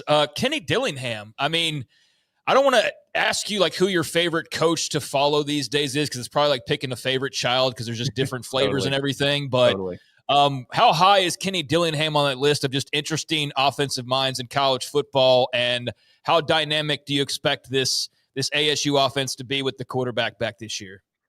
Yeah, it's a great question. I think Arizona State obviously had an unbelievable run last year, and I think a key hire was bringing Arroyo in as the offensive coordinator and just taking a little bit off of Kenny's plate, because he's so high functioning and so energetic, and he's doing so much, I think, on the roster management side and the program building side at Arizona State, and it's really hard to do all of that and be calling plays every Saturday, and it's a lot. And so I think having somebody you trust who can build out the bones of the offense, and then he's always going to come in and provide kind of those creative flares that he was pretty famous for doing that at Oregon and Auburn and Florida State before that. I mean, he's a brilliant offensive mind, but I think having another guy there that you trust, and then obviously the arrival of Sam Leavitt and what he did both with his legs and with his arm, I think Arizona State really could solidify themselves. But I feel like I could say that about a lot of different teams here. I think you're going to see a lot of close games, and there's probably going to be a team that rises through the ranks that was maybe not as expected just because they were able to pull out some close wins. Okay, I remember a few years ago, a friend of mine who was at the time working at the American Football Coaches Association said, there's a coach at Eastern Carolina University that everybody's going to want to hire, and it was Lincoln Riley. Okay, who is that guy right now that no one knows about that is this offensive superstar, hiding in the swamp or so to speak? Man, there's so many guys I could talk about, and I feel like I may offend some friends by not mentioning them here, but I've got to go with somebody who's a little bit off the beaten path. So the head coach right now at UC Davis is a guy named Tim Plow. He actually had a kind of a rough layover at Boise State. He was the OC at Boise State for a little bit, and now is the head coach at UC Davis and is kind of getting to run what he wants to run. And it is incredible, super dynamic, super creative. I think he does a great job teaching. I know that's an FCS team that probably not a lot of people are paying attention to, but in my opinion, some of the best college football outside of the Power Four is in the Big Sky Conference in FCS. So I think he does a phenomenal job. There's so many guys I could mention, but I'll start with that one. All right. How about Ben Johnson from being the offensive coordinator with all the bells and whistles for Dan Campbell in Detroit as a head coach in Chicago? Can he help raise the level and talent and maybe the future of Caleb Williams in that offense? I mean, I think I talked to some NFL coaches this offseason, and one of the phrases that came up several times was, everybody's chasing Ben Johnson schematically. They're seeing what he's doing and implementing some of those things. So he's really, I think, at the forefront, on the cutting edge of what people are doing offensively in the NFL. But it's really difficult to come into a new environment with new players and just drop the Detroit Lions 2024 playbook down and say, hey, we're gonna look just like this. Because the reality is he had multiple years in a system with the same quarterback, the same core, an exceptional offensive line, and they were able to each year progress and do more complicated things. So I think year one in Chicago is not going to be just like last year's Detroit Lions. I think there's a progression of installing what you want your identity to be and growing as a team. And I think being able to put more and more on the quarterback over time. I think Caleb Williams is in the perfect situation to be successful, and Ben Johnson's the perfect coach for him. And, I would imagine it's going to work, but I don't think it's just going to be plug and play in the way that I think some people think it will be. I think it takes time to develop that chemistry and rapport, and that's eventually going to come. But I think they're on the right track. He has a better eye for offensive linemen himself than many offensive coordinators. Not that they don't, but he's just got kind of a knack for plugging people in the offensive line that a lot of guys who are more that play quarterback or receiver or something like that come up through the ranks. He's really good at that. Yeah. I mean, I think he understands fundamentally that in order to have success in the NFL, you need to have a competent quarterback and a above average to great offensive line. And you could see that his mark was immediately on that Chicago franchise. As soon as he got there, they were making moves to shore up the interior of the offensive line, bringing guys in and really addressing that first and foremost. And I think what you see is it's nice to have, a Maserati or a Bugatti out there at receiver, but if you can't protect the quarterback, you can't take advantage of that. And so I think he understands that. And I think that they're going to very intentionally build from the inside out. And I think that's the recipe for success right now in the NFL. Defensive lines are just too good. You can't get away with stuff. Dan, one more question, if you don't mind. Steve Sarkisian, with what he's done and just completely revamped his career to a brilliant play caller.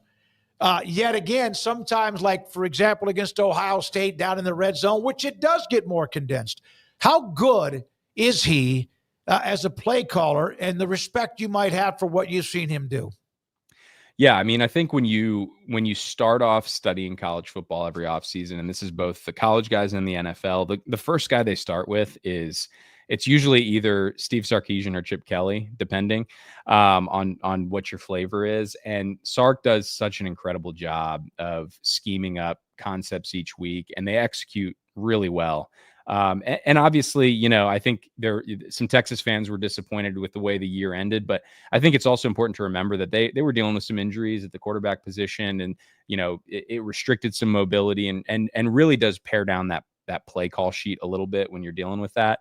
And so it's going to be interesting to see what the offense looks like with Arch. I think he can run a little bit more, but I think in terms of the coaches that set their quarterbacks up for success, I don't know if anybody does it better than Sark in terms of giving them completions in the screen game that get their confidence going and get the offense rolling, and then ultimately being able to take deeper shots down the field. He's one of the best designers of the screen game. I'd really put him and Sean Payton in a similar category of just their screen game is next level, and everybody's probably stealing plays from them because they're that good. Yeah, they do some wrinkles, and again, I'm not an X's and O's guy, and that's why we have you on. But there's some of that stuff that they do with different motion, throwbacks against the grain, which you think are dangerous as hell, but it looks so good. How many hours of film do you watch in a day? Be honest. Yeah. Well, probably way more than I should. No, I mean, I'm super fortunate. I get to basically work on football all day, every day. I'm talking with coaches constantly, doing consulting and different things like that. So I would say, I get my kids up in the morning, get them dressed, get them to school. And then pretty much from then on, I'm watching film, and then I get them to get them dinner, get them to bed. And then I'm usually watching more film. So, I mean, I'm like a kid in a candy store, man. I get to watch film all day. No, you do a great job of it. I'm so glad we are able to reach out to you. Dan, thank you very much. Trends in offensive football. Obviously, we talked about the podcast, Play Callers Club, and what you have online. Go to CoachDanCasey.com for more information. Thank you, sir. Appreciate your time. Thanks for having me. Dan Casey with us on 365 Sports. That's one of those I've seen. I've followed his timeline, and I don't know why I never reached out to him. What I did do is I did the upgrade on Twitter, X, so I could actually, with some, you go to send them a direct message and you can't because of different levels or whatever. I did that for the sole purpose of being able to reach out to certain possible guests on the show that otherwise I don't have an email or phone number, and I can get to them now with that particular access. Now, when we come back, a couple of more notes to get to in college football.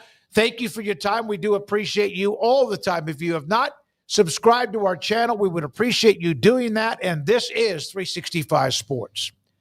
IdealMRI.com in the Central Texas marketplace off I-35 in Waco, where you can find out what is hurting you. Maybe it's your back. Maybe it's a specific part of your back. Is it your spine? Is it your lower part of your back? Is it the neck? Is it your shoulder? Is it affecting your hip? Like I've had that on and off for the last, couple of years, where my lower back, when it gets a little bit frustrated, it will affect my right hip.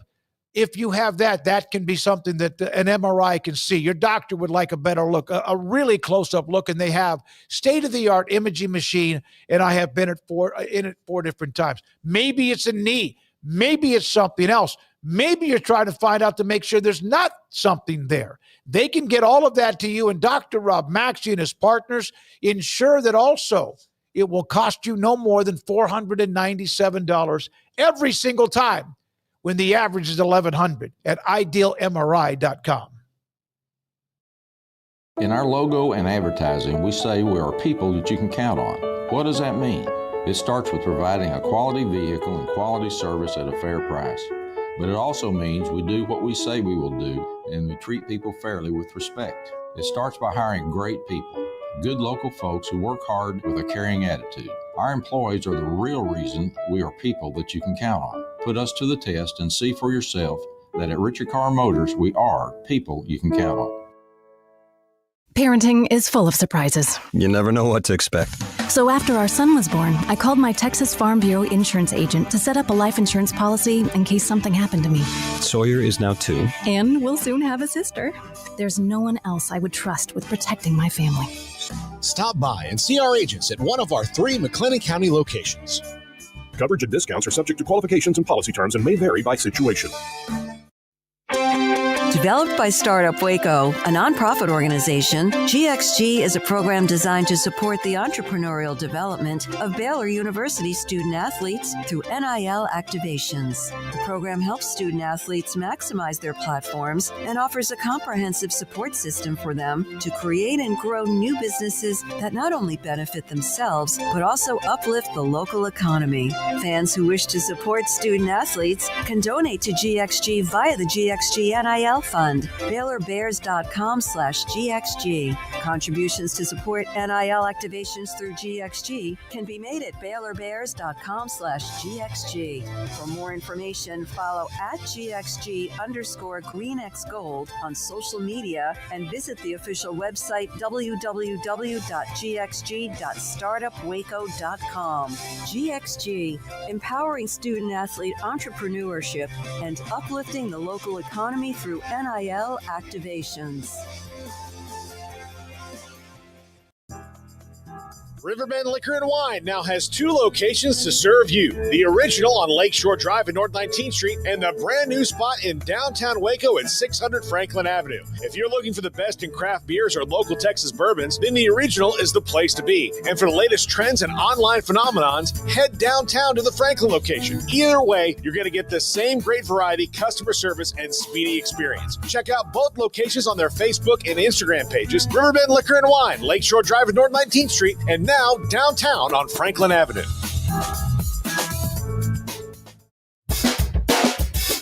This is 365 Sports. Check out the 365 Sports family of channels on YouTube.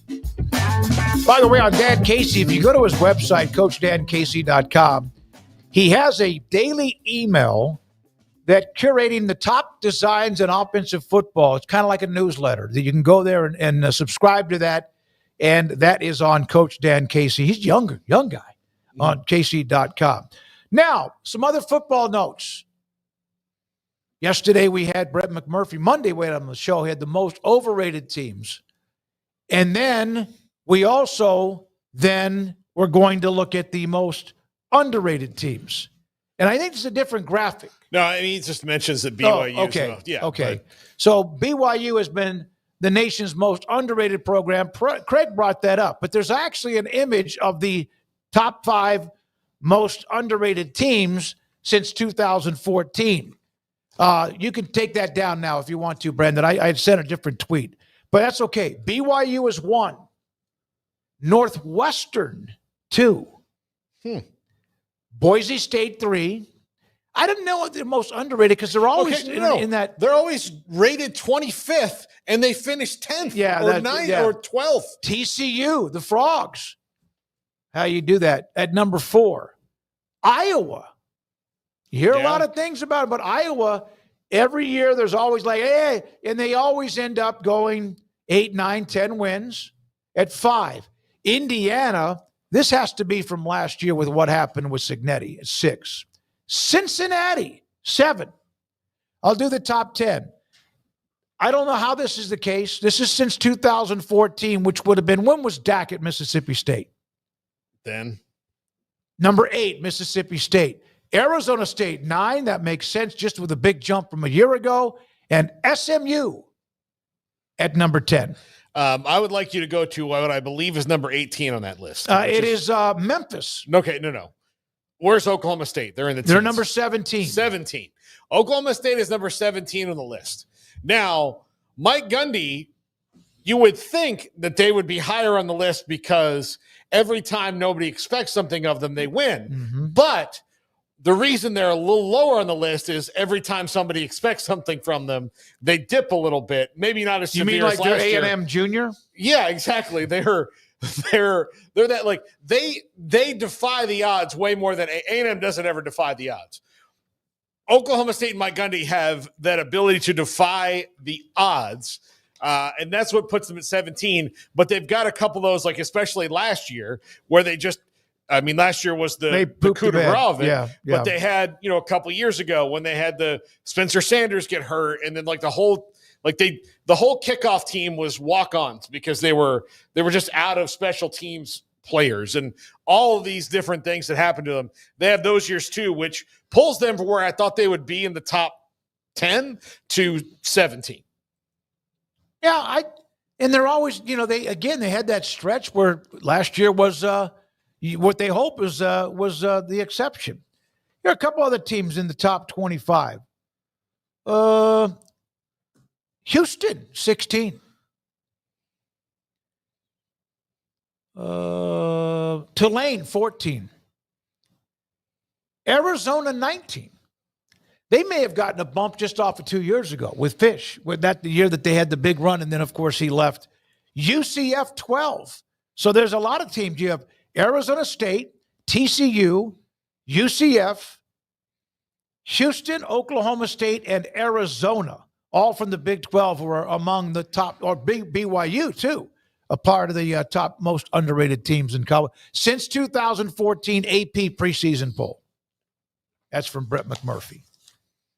I like that. Like, it was very interesting to see. The overrated list was not a surprise at all. The underrated list was.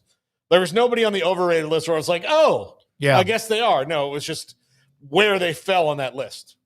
Yeah, I mean, it's a neat list to look at, and there are definitely more surprises here than there would have been on the other list that y'all mentioned. So, yeah, there's a handful of Big 12 teams. I mean, the SEC still has some underrated. Mississippi State's on here. Yep. Kentucky's on here. Missouri's on there. It's those three are the only three, but they do have some representation, which is hard to imagine that they had clearly the high total of the overrated teams on that other list because they're so regularly ranked pretty much no matter what. But there are some teams that actually have been somewhat underrated from that league as well. So there are two sides to a coin, but I mean, all these teams that I'm looking at in regards to the Big 12, with the exception of Oklahoma State, have all been added in the last. TCU was added years ago at this point, but so they're kind of on their own island there as they joined a while back. But I mean, BYU, brand new years for them. Yeah, Arizona State, brand new. Cincinnati, brand new. UCF, brand new. Arizona, brand new. Houston, brand new. So that's a lot of teams that have joined in the last 3-4 years, and a lot of teams that are underrated. I mean, that's what 1, 2, 3, 4, 5, 6, 7, 8 teams out of the top 20. Yeah, that's crazy. Like that's like I think the whole we're getting disrespected thing gets played up way too much, like sometimes. But if there's 8, like nearly half of the freaking top 20 is your teams are underrated. I think when it comes to poll time, you can point back to like last year and the BYU story or whatever, and you go like, maybe there actually is something to this. If half the top 20 nearly is all teams from the same league being underrated. Now, granted, this is over a time period where 7 of those 8 teams have all joined in the last 3 years. So it goes back deeper to when they were in independence in BYU's case or in the Pac-12 in some of the other cases. So, yeah, you have to take that into account. But that's nearly half the damn list, guys. It's teams from one league. So I guess you can play the disrespect card for at least a little while if you want to, depending on the circumstances. All right, so we have that one. And then there's this one, and this is in reaction to a tweet from a guy the biggest propagandist in college football. Go ahead, finish it. The biggest propagandist in college football that I come across. I was just going to say his name, knowing that you would eventually. But Peter Burns was giving you his title. So here's the deal. What is his title? The biggest propagandist in college football. The biggest SEC homer is probably got a lot of competition, but I saw somebody point out in reaction to this tweet, and it just sums it up perfectly. And I hope maybe I can find it real quick because it just stood out to me about kind of the difference in coverage. And I don't know if I'll be able to find it, but it was basically like at said propagandist, Peter Burns of ESPN, because ESPN's not biased either, right? But that's a whole other conversation. But basically said Dave Refson's worked at the Big Ten Network for like 1 billion years, and you don't ever hear him like waving the flag and throwing out like, we're being disrespected in the preseason polls, or this is why it's the freaking preseason poll, first of all. But yeah, and so I just thought that was the best comment was like, here's your counterpart, and he takes a totally different tact, and it'd be nice if you would too, but I know it's all for social media probably and all that jazz. He is a fantastic salad tosser for the SEC. All right, well, here's just absolutely salad. Carrots, radishes. I don't think you know cucumbers. What that means. Oh, what does it mean? It's not a good thing. Oh, okay. Brandon, you shouldn't know. You're too young for this. Garrett's over there giggling. All right, so leave that up. But the original tweet was teams ranked in the AP Top 25 poll, the SEC with 10, and the Big Ten was 6. So the contrived talking points about supposed deepest conference in college football couldn't sway voters across the country. The Ponzi conference, off-season marketing falling flat already, which then was a response from college football kings. The SEC had 9. No one's questioning how good they are. It's sometimes you just get like, please, you got to put boots on. The SEC had 9 ranked teams in the preseason poll last year. 7 of them finished lower than their preseason ranking. Doesn't mean they didn't finish in the rankings, but 7 of the 9 finished lower. 77, huh? 3 of them didn't. Maybe we should let the season play out, which was the counter, which is really the whole thing about the college football playoff. Let the season play out. So, Georgia, 5 slots lower. That doesn't mean they weren't really good. They were, but they were 1. They finished 5th. Nothing wrong with that. Texas was 4, and that's where they finished up. Nothing wrong with that. But Bama, 5, overmodulated. 17th, they fell 12 spots. Ole Miss finished 5 spots lower. Missouri, right where they started, nope. They dropped twice as long, from 11 to 22, still had 10 wins. LSU, 14 spots lower. Tennessee dropped 6. Oklahoma. They went up 6. I'm sorry. Tennessee went up 6. Oklahoma fell out of the poll. A&M fell out of the poll. And the point about this isn't like, let's dog the SEC, because I got really tired of that as well. Like, I do think that there's some of that goes overboard, and they don't need to be the focus all of the time. But yeah, there's a guy doing his propaganda thing, as he is wont to do. Every time I've seen a tweet come across my timeline, it's always just the biggest slob in the knob of the SEC I've ever seen. Mm-hmm. And so it's one thing to say something at the end of the year. It's the preseason poll. you're complaining about the preseason. So, I mean, I know we're all kind of doing that. We're looking at it and we're saying, oh, this team is this and that. But the whole Ponzi conference offseason marketing, but you're the biggest marketer in college football. You're amongst the biggest marketers in the sport. So, ESPN or certainly somebody of who we're talking about, Peter Burns. I just don't really buy anything that they say about SEC this or that bias, favoritism. But I do think what's become very clear is the Big Ten's made some people a little bit insecure these last couple of years. Yep. And boy, oh boy, I do think if like Michigan's, they're not really probably a very good bet, but if Oregon were to win their first title or Ohio State with Sayin is able to get back to the championship game and win it, like I think heads are going to explode if they go another year without winning the Natty. Mm-hmm. I saw that. I just rolled my eyes so hard, and I was so thankful that CFB Kings came through with actual receipts and facts to show like maybe it's not a conspiracy. You know what people do a lot nowadays when they don't like what you're saying, especially when it's not the truth they want to hear? Lies.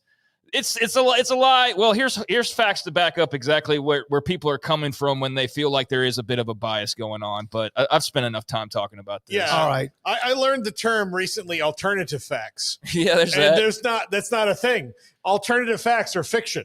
Yeah. No, that's right. Here's a response from Ace Football, and I know it's Twitter, but I just like to look at how others are like who get fed up with it too. Why is everyone associated with the SEC so insecure? I don't think most are. I think this guy really is. But I do think that if you're just a Georgia fan and you go online, you do see like everybody just pegging every negative about the conference and putting every comment possible to knock the SEC. Like I can see where you're looking at it from a different person's point of view and you're going like, why are you obsessed with the SEC? It's like why sometimes on the show I go like, we need to stop talking about them. But they are the biggest brand and the biggest teams outside of the Big Ten and all of that. But yeah, it goes both ways. I think it can become overkill where it's like, they are the best conference. Maybe not right now. I think that's the thing is you can make an argument that maybe they're not. Now, depth-wise, I think they are. But the very top, maybe it is Ohio State and Oregon and Michigan now. I don't know. They've won the last 2 titles, so if we're going to start doing the title game, I know you'll inevitably go, well, we've won 15 out of, so like that's never ending, but I think it can go both ways, just like any other fandom topic can go. But I do think the goalpost is what they do. Yeah, but I do think that there are certain people who do it for the attention. That guy's one of them. Or at least I'm giving him the benefit of the doubt, because if not, then yeah, it's just wild to think that you have to feel like you have to beat the drum 24/7, 365. Some of these responses are great. They are. Yeah. It's also like, look, nobody's saying you're not the best conference. We're just saying that you may not be as good as you're saying you are. That's it. You might be a little overrated in the rankings. That's it. Or sometimes overrated. Because they can also bully up and be, win like bowl games. Look at our record in bowl games. Until you lose them, they don't mean as much because they're not the college football playoff. We win national titles and then you don't for 2 years. Well, it's the overall where we are ranked. I don't buy into like the thing. I think the argument that gets me is if you put this team in this league, they would have this record. Whatever it is. And you're like, I that one I don't believe. I don't believe it. Let me ask you this. Because look, we've seen Big 12 teams go into the SEC, in fact, a year ago, and almost win it a couple times. Well, here's the thing. Not winning the Big 12 since 2009. But see, I think this is where we get into about the SEC. Yeah. Oregon has had no problem in the Big 10. Exactly. Arizona State rolled in, won the Big 12. Like, there's plenty of SMU nearly won the damn ACC, made the playoff the very first year. Like, so you put that team in this league is completely. There is way more empirical evidence that is wrong compared to that it's right. Yeah. Like if you put Mississippi State in the Big 12, they'd win it right away. See, that's I don't know. That's when I start to I turn off. That's when you start to get into like either there's one of two things happening. Either it's just somebody who loves propaganda for some reason, or they're just really stupid. When you see the Mississippi State would go and win the Big 12, I've seen that tweet before.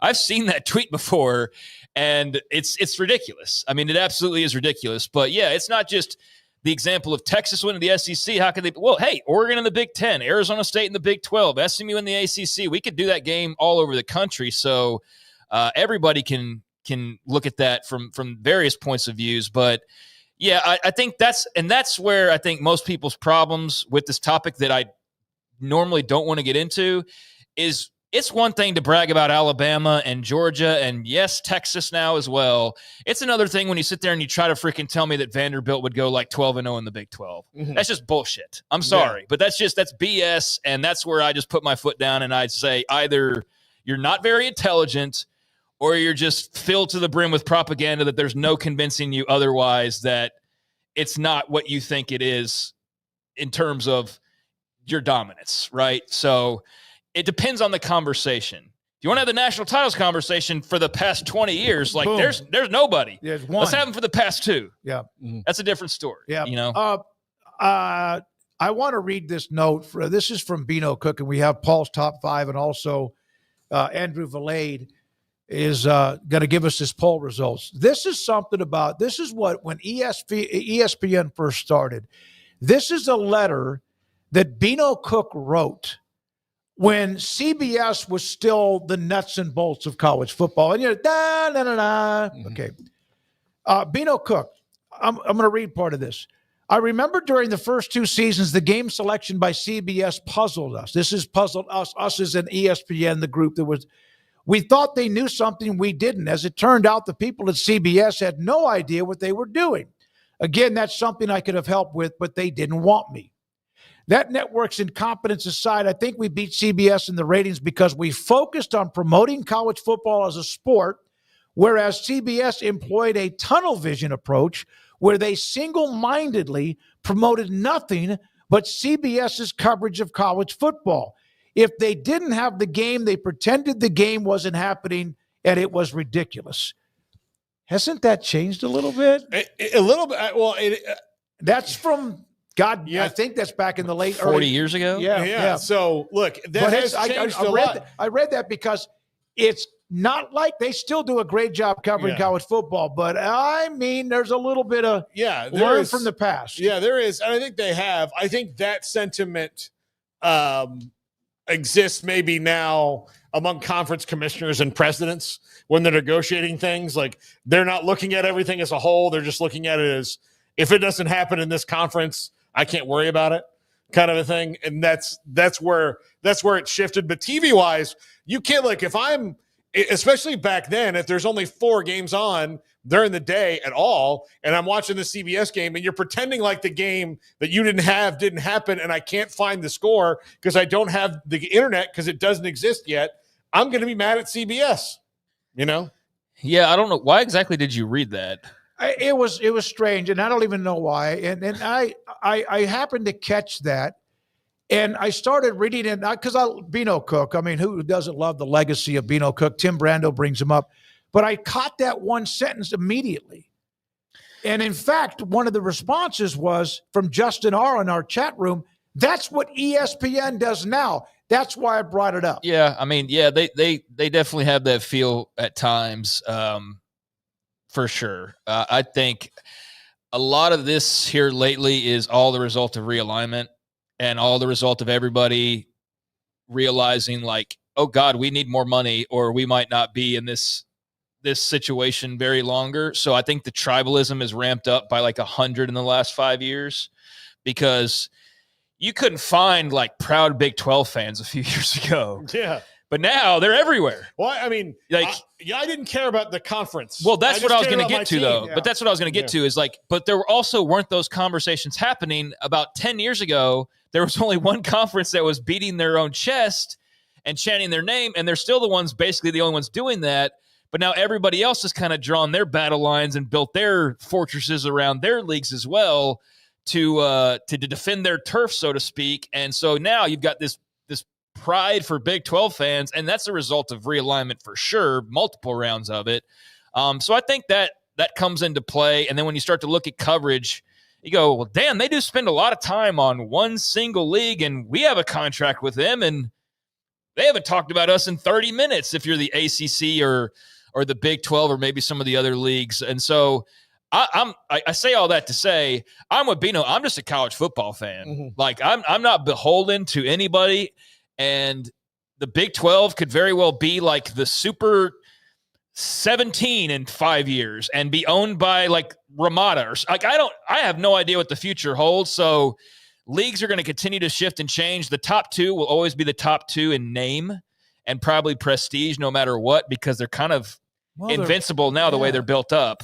But monstrous companies. Yeah. Well, with all the biggest schools and everything. So it's going to be kind of hard to ever dethrone them per se. But yeah, I'm just a fan of college football, and I don't like it when it becomes this propaganda. And that's why that particular tweet we started this whole spiel on is what bothers me, because it does make it about like it's this or bust, when no, I'm a college football fan. Give it all. I want the ACC. I want the Big 12. I want the Big 10. Give it all to me. I want to watch the games that matter, but I just like Brandon Marcello, who put up he tweeted his segment. Paul, you had asked him a question and Brandon's response. He tweeted that out, and his answer was about the greatness of why we love college football. It was fantastic. A lot of you really got into that topic with us on Bino Cook and the letter from way back in the day.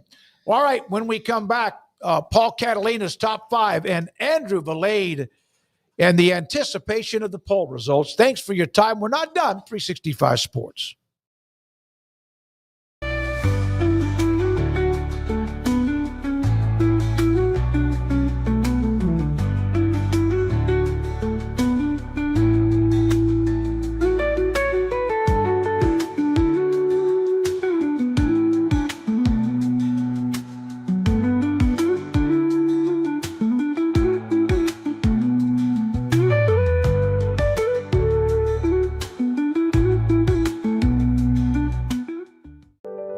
Overwhelmed by your inbox? Clean Email is here to help. Organize, clean, and manage your emails with powerful automation tools. Say goodbye to spam and clutter and enjoy a stress-free inbox. Try Clean Email today at cleanemail.com. That's CLEAN email.com. Founded in 1910, Samsonite is the world leader in durable, high-quality luggage and travel accessories. Made to the highest standards, our products won't let you down. We give you the confidence to get out there and explore. Inspired by the past, devoted to the present, and built to inspire a multi-generational future, Samsonite is here to elevate your journey. Travel with Samsonite and pack confidence every step of the way. Shop now at shop.samsonite.com. Samsonite.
This is Paul Catalina's Top 5. Welcome back to 365 Sports.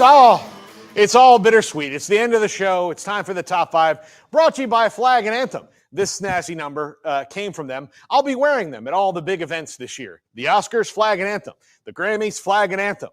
The Tonys, Flag and Anthem. And guess what? I'm not invited to any of them, so I can just wear it from the comfort of my home. Let's get back into our topic this week as we herald towards the beginning of the season. Preseason Cadillac running backs. Cadillac. Again, like I said yesterday, in case you missed it, we did punts here. Number 5, Jaden Ott at Oklahoma. I love Jaden Ott. He was injured last year. If John Mateer, comes through all this weird gambling allegations thing because of his Venmo, which I at this point don't think there's any reason to think that they won't. They're going to have a very good running game this year between him and Mateer. And Jaden Ott is a big play guy. Injured a lot last year, but very, very scary. Not only that, in the kick return game, he is absolutely a dude. And I wanted to put him higher on the list, but considering he missed last year, I had to put him at 5. Number 4, Katron Allen at Penn State. One of 2 Nittany Lion running backs on here. This guy's got it all. Power, speed, strength. They're going to give the ball to both of the running backs a ton. They're going to really lean on that running game because that's what they do at Penn State. And this will help sustain them through the season to maybe get them that first big win in a key spot to propel them perhaps further down the line in the college football playoff and maybe even into the championship game. Number 3, Mekhi Hughes at Oregon, transfer from Tulane. It's a bummer for Tulane that they lost this guy because he is dynamic. Big plays, yard gainer, can give them the ball a lot, can do a ton of things. He's going to fit great in that offense at Oregon. It's a bummer, again, for schools like Tulane that you lose superstars like this, but he's a great fit in that offense with Willie Stein at Oregon under Dan Lanning. They are going to look great in the running game this year because of Mekhi Hughes. Number 2, Nicholas Singleton, also from Penn State.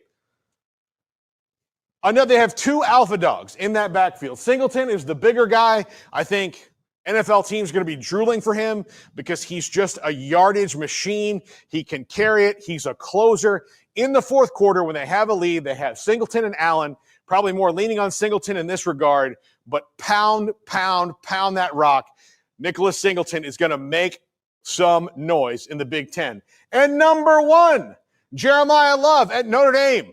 By the way, I'm going to take a quick pause and tell you, I did leave off Quintravian Wisner and C.J. Baxter from this list, even though I like them both, especially Quintravian Wisner. I think they're both going to have good years. I just can't figure out what the full rotation is going to be yet because of C.J. Baxter's injury, but they're both really good, and Texas should have some strong running backs. Back to Jeremiah Love, the best running back in the entire country, had this gigantic run in the playoffs that just kind of kicked off the whole thing for them. He's got a great offensive line coming back. The quarterback's in question, but they've got skilled players on the outside. The offense is going to lean on him. He'll be the first running back taken in next year's draft. He'll be a Heisman candidate all year. So he is the number 1 Cadillac running back here on the top 5. That's going to do it for us. Andrew Valade slaved over a hot stove to make these polls. We're reading the results right now. He uses TV dinners. Well, it's an oven.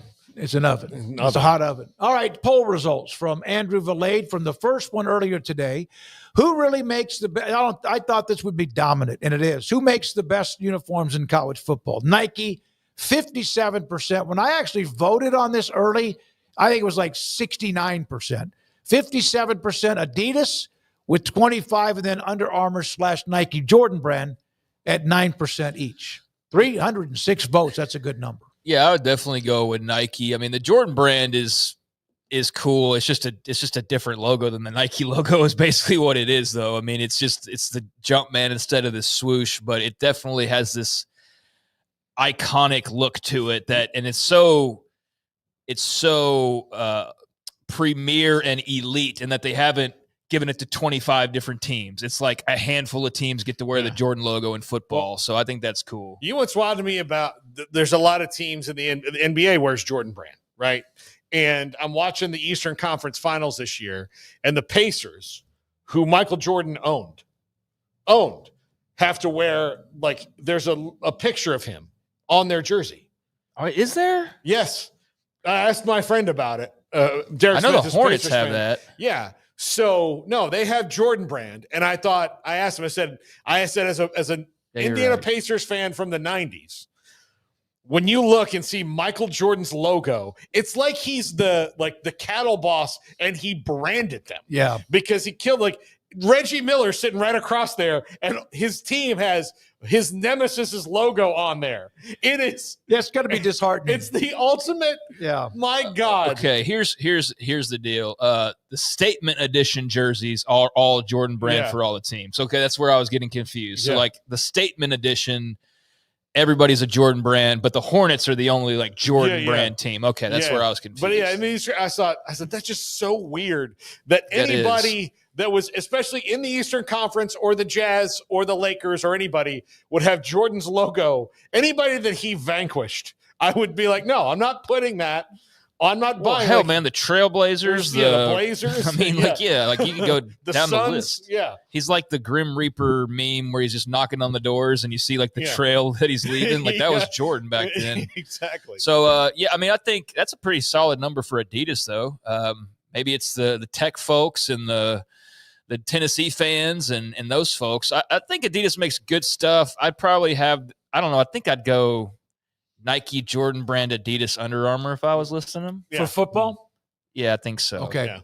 All right. Andrew's other poll. How much does big money really impact a program's success? Dominant, game changer, especially, I mean, right now, in the last year or two, we've seen it happen. Important, but limited was pretty good. Depends on management. That always makes the sense no matter how much money you have. And then mostly optics with the bulging eyeballs. It looks like was that Youngstown State or Maryland's helmet? No, what was the helmet that Western Kentucky. Look, I think it's a case by case basis for a lot of them, because ask how much all that money that A&M has has changed their stars. Yeah, they're still pretty much who they have been. Yeah. Up and down and usually disappointing. It's all in management, not how you do it. So I think, we'll see with Texas Tech this year. It's in some parts, but they've got great management, I think. Right now it's optics, but it could be a game changer. So these are good choices here. I do think it's a game changer in this day and age. I do. I think when you can go buy players straight up in public and there's no bones about it, it's not, a culture. I mean, eventually culture is probably the tipping point in some cases if the money's all equal and whatnot. But I do think it's a game changer because we're talking about Texas Tech maybe going and making the College World playoff. It's not because of anything. I mean, the culture's part of it. Don't get me wrong. I don't want to be like those people who are like, they're buying a championship, but it's a game changer for them. Yeah. And to say otherwise would be ignoring this entire offseason. So you can flip a program much quicker than you ever could before. You can do a lot of things much quicker than you ever could before.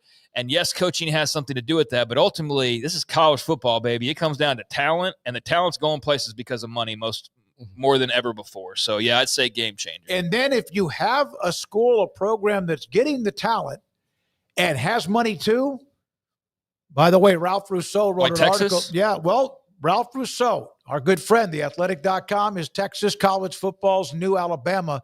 If you get a subscription to that or don't, well, I'll try to get Ralph on the show in the next couple of days.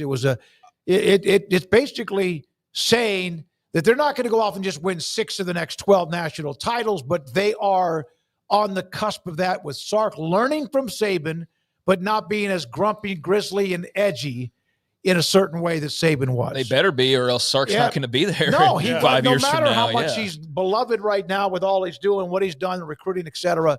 So if you add the money on top of already getting a lot of talent, well, it doesn't always work because then again, depends on management, the culture, and more. Thank you very much, Andrew, for all of that. Garrett Ross, and also Brandon Rowe, and as I mentioned, Andrew Valade. Appreciate everybody. Tomorrow, back on it, we'll have Sam Kahn to start us off with our guest tomorrow at 3:30. I think it's Ryan Harklow, former Iowa State football player, will be one of our guests tomorrow, also joining us. For Craig Smoak and for Paul Catalina, what are you having for dinner tonight? Soup and baked roasted potato. Meatballs, huh? No, soup and baked potato.